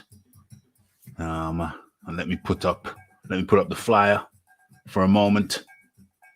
Where are we? Boom, boom, boom. And that's what we were talking about. The big cat versus the big bear. Saw that fight. And then Muhammad Ali versus a crippled Cleveland Williams. It has been a pleasure. It's been a pleasure to chop it up with John D. Lee, and a pleasure for you guys to be over here. I know we're not going to get particularly big numbers for this series, but I think there's value. There's value in chopping up these old fights, and we're going to continue to do it. We're going to be chopping up these classic fights. We're going to be having these debates. However, this one, being an Ali fan, being Muhammad Ali, being the boxer I admire the most, limitations and all. Yeah, this was a big one. This was a good one. We're going to be chopping up historic fights on a weekly basis. John, you up for that, are you? Yeah. 100%. John's up for it. I'm up for it. Are you up for it? That is the question. We're about to find out. We're gonna see. Hopefully, if you enjoyed it as much as I enjoyed it, I think John enjoyed it. Yeah, I always enjoy chopping up with Raphael. I think it's a nice change of pace for us to be not on the same page. Yeah, it's good. It's good. It's good. It's good. It's a good thing. It's kind of important, actually. Kind of important. People like the controversy. They like opposition. They like to see polar opposite views. And in this case, we didn't have to try to make it that way. It just was. These are genuine. John Deal is a genuine Joe Louis guy. I think it's fair to say, and I am a genuine Muhammad Ali guy. So it was easy. It was easy. One of the best shows yet. Damn, says Wild Soul. So damn, they enjoyed it. They enjoyed it. That's the main thing. Like I said, I'm not expecting big numbers for this series, but I think it's gonna be these breakdowns are going to live for a long, long time. So there's value in that, John Daly. Yeah, and I just think it's good to get the stories out there as well. Oh, 100%. That's also important. For everything that Muhammad Ali was fighting against, yeah, he was much less of a victim of these sort of situations than both Williams and Sonny Liston were. Williams, why Williams? Well, so Muhammad Ali came from a good family. He wasn't necessarily had an impoverished background. Right. Yeah, he grew up in the South. Yeah. But, when we talk about Sonny Liston, we're talking about an illiterate man who was one in 25 children. Oh, yeah, that's right. Grew up as a, sharecropper. His father was a sharecropper. Yeah. Sonny was actually used as a pack animal and beaten every day and had to run away with no education to St. Louis to try and find his mom who'd already run off. Yeah. And then we've got Cleveland Williams, who was shot in the belly for allegedly speeding his car in Houston, Texas. Yeah. So they're the real victims of what. And then there's all how Sonny was denied his title shot, how he was constantly arrested throughout his professional career. So none of that takes away from what Muhammad Ali did. It's just good to get the stories out there. Yeah, it's good to get the stories out there. I agree with that. Yeah.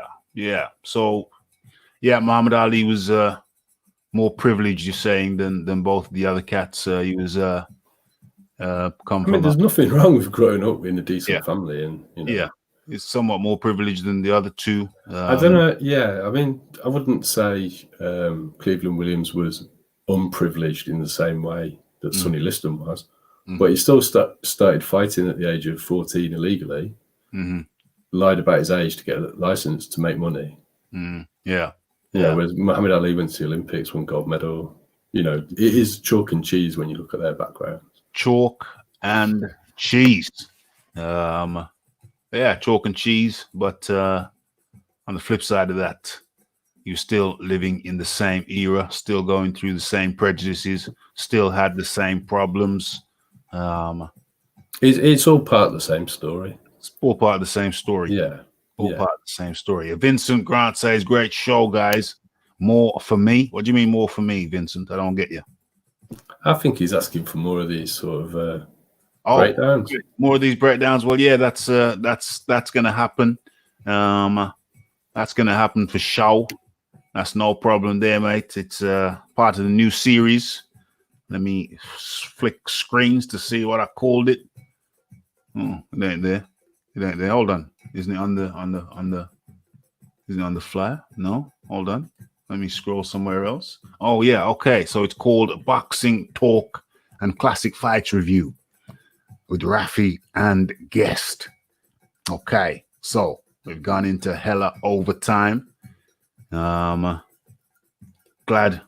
the general consensus view is that it was enjoyed. What do I want to do here? There's one more thing that I want to do, one more thing that I need to do, and that is to copy this and paste it over here so that we have our final banner as we close out the show.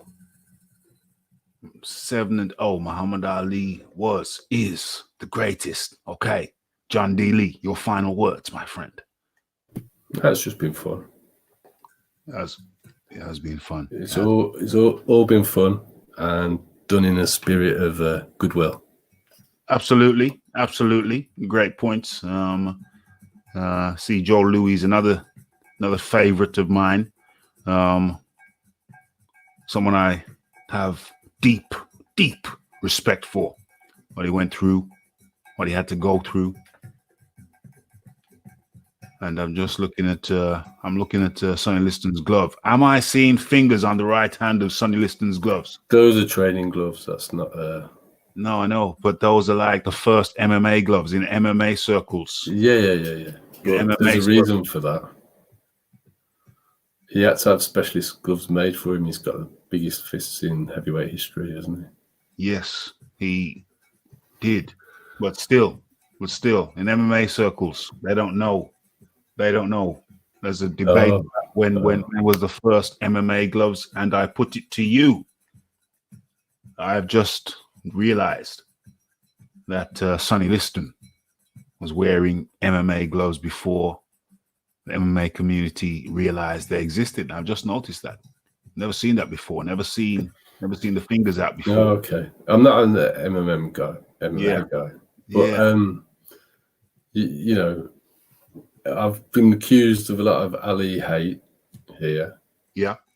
But there's two things no one can take away from Ali. He is a truly true great of the game. Mm-hmm.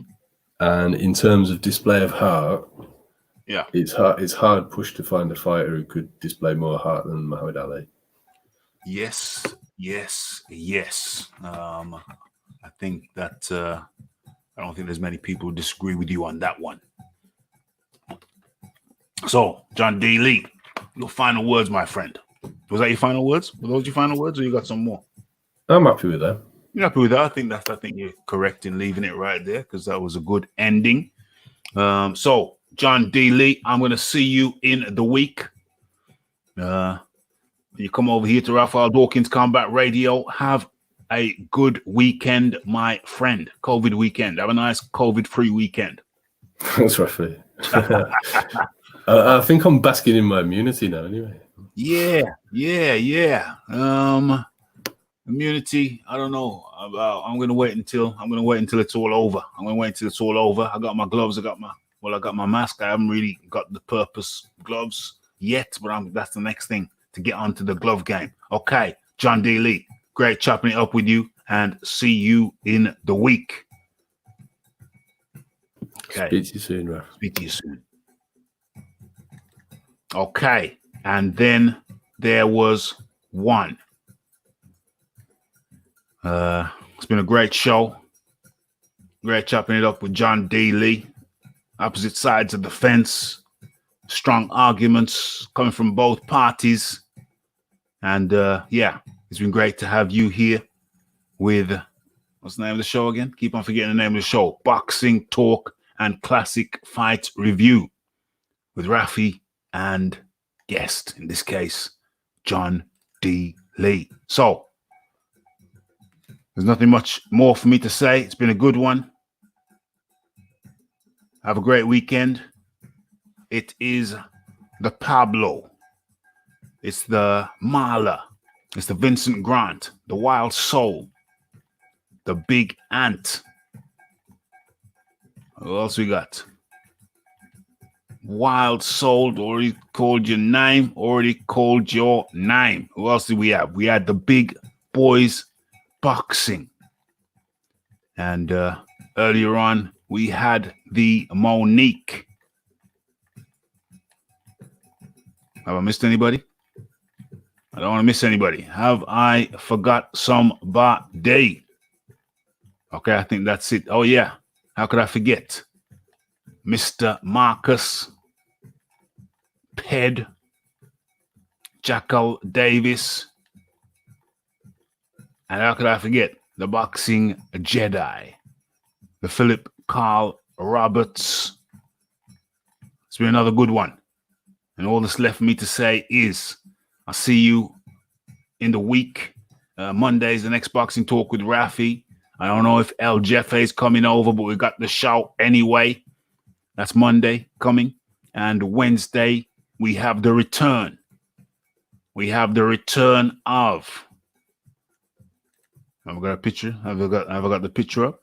We have the return of. Oh, I haven't got it here. Rick Glazer. So definitely look out for the schedule next week. And of course, next Friday, we've got the second installment of Boxing Talk and Classic Fights Review. The only thing that left me to say is blessed.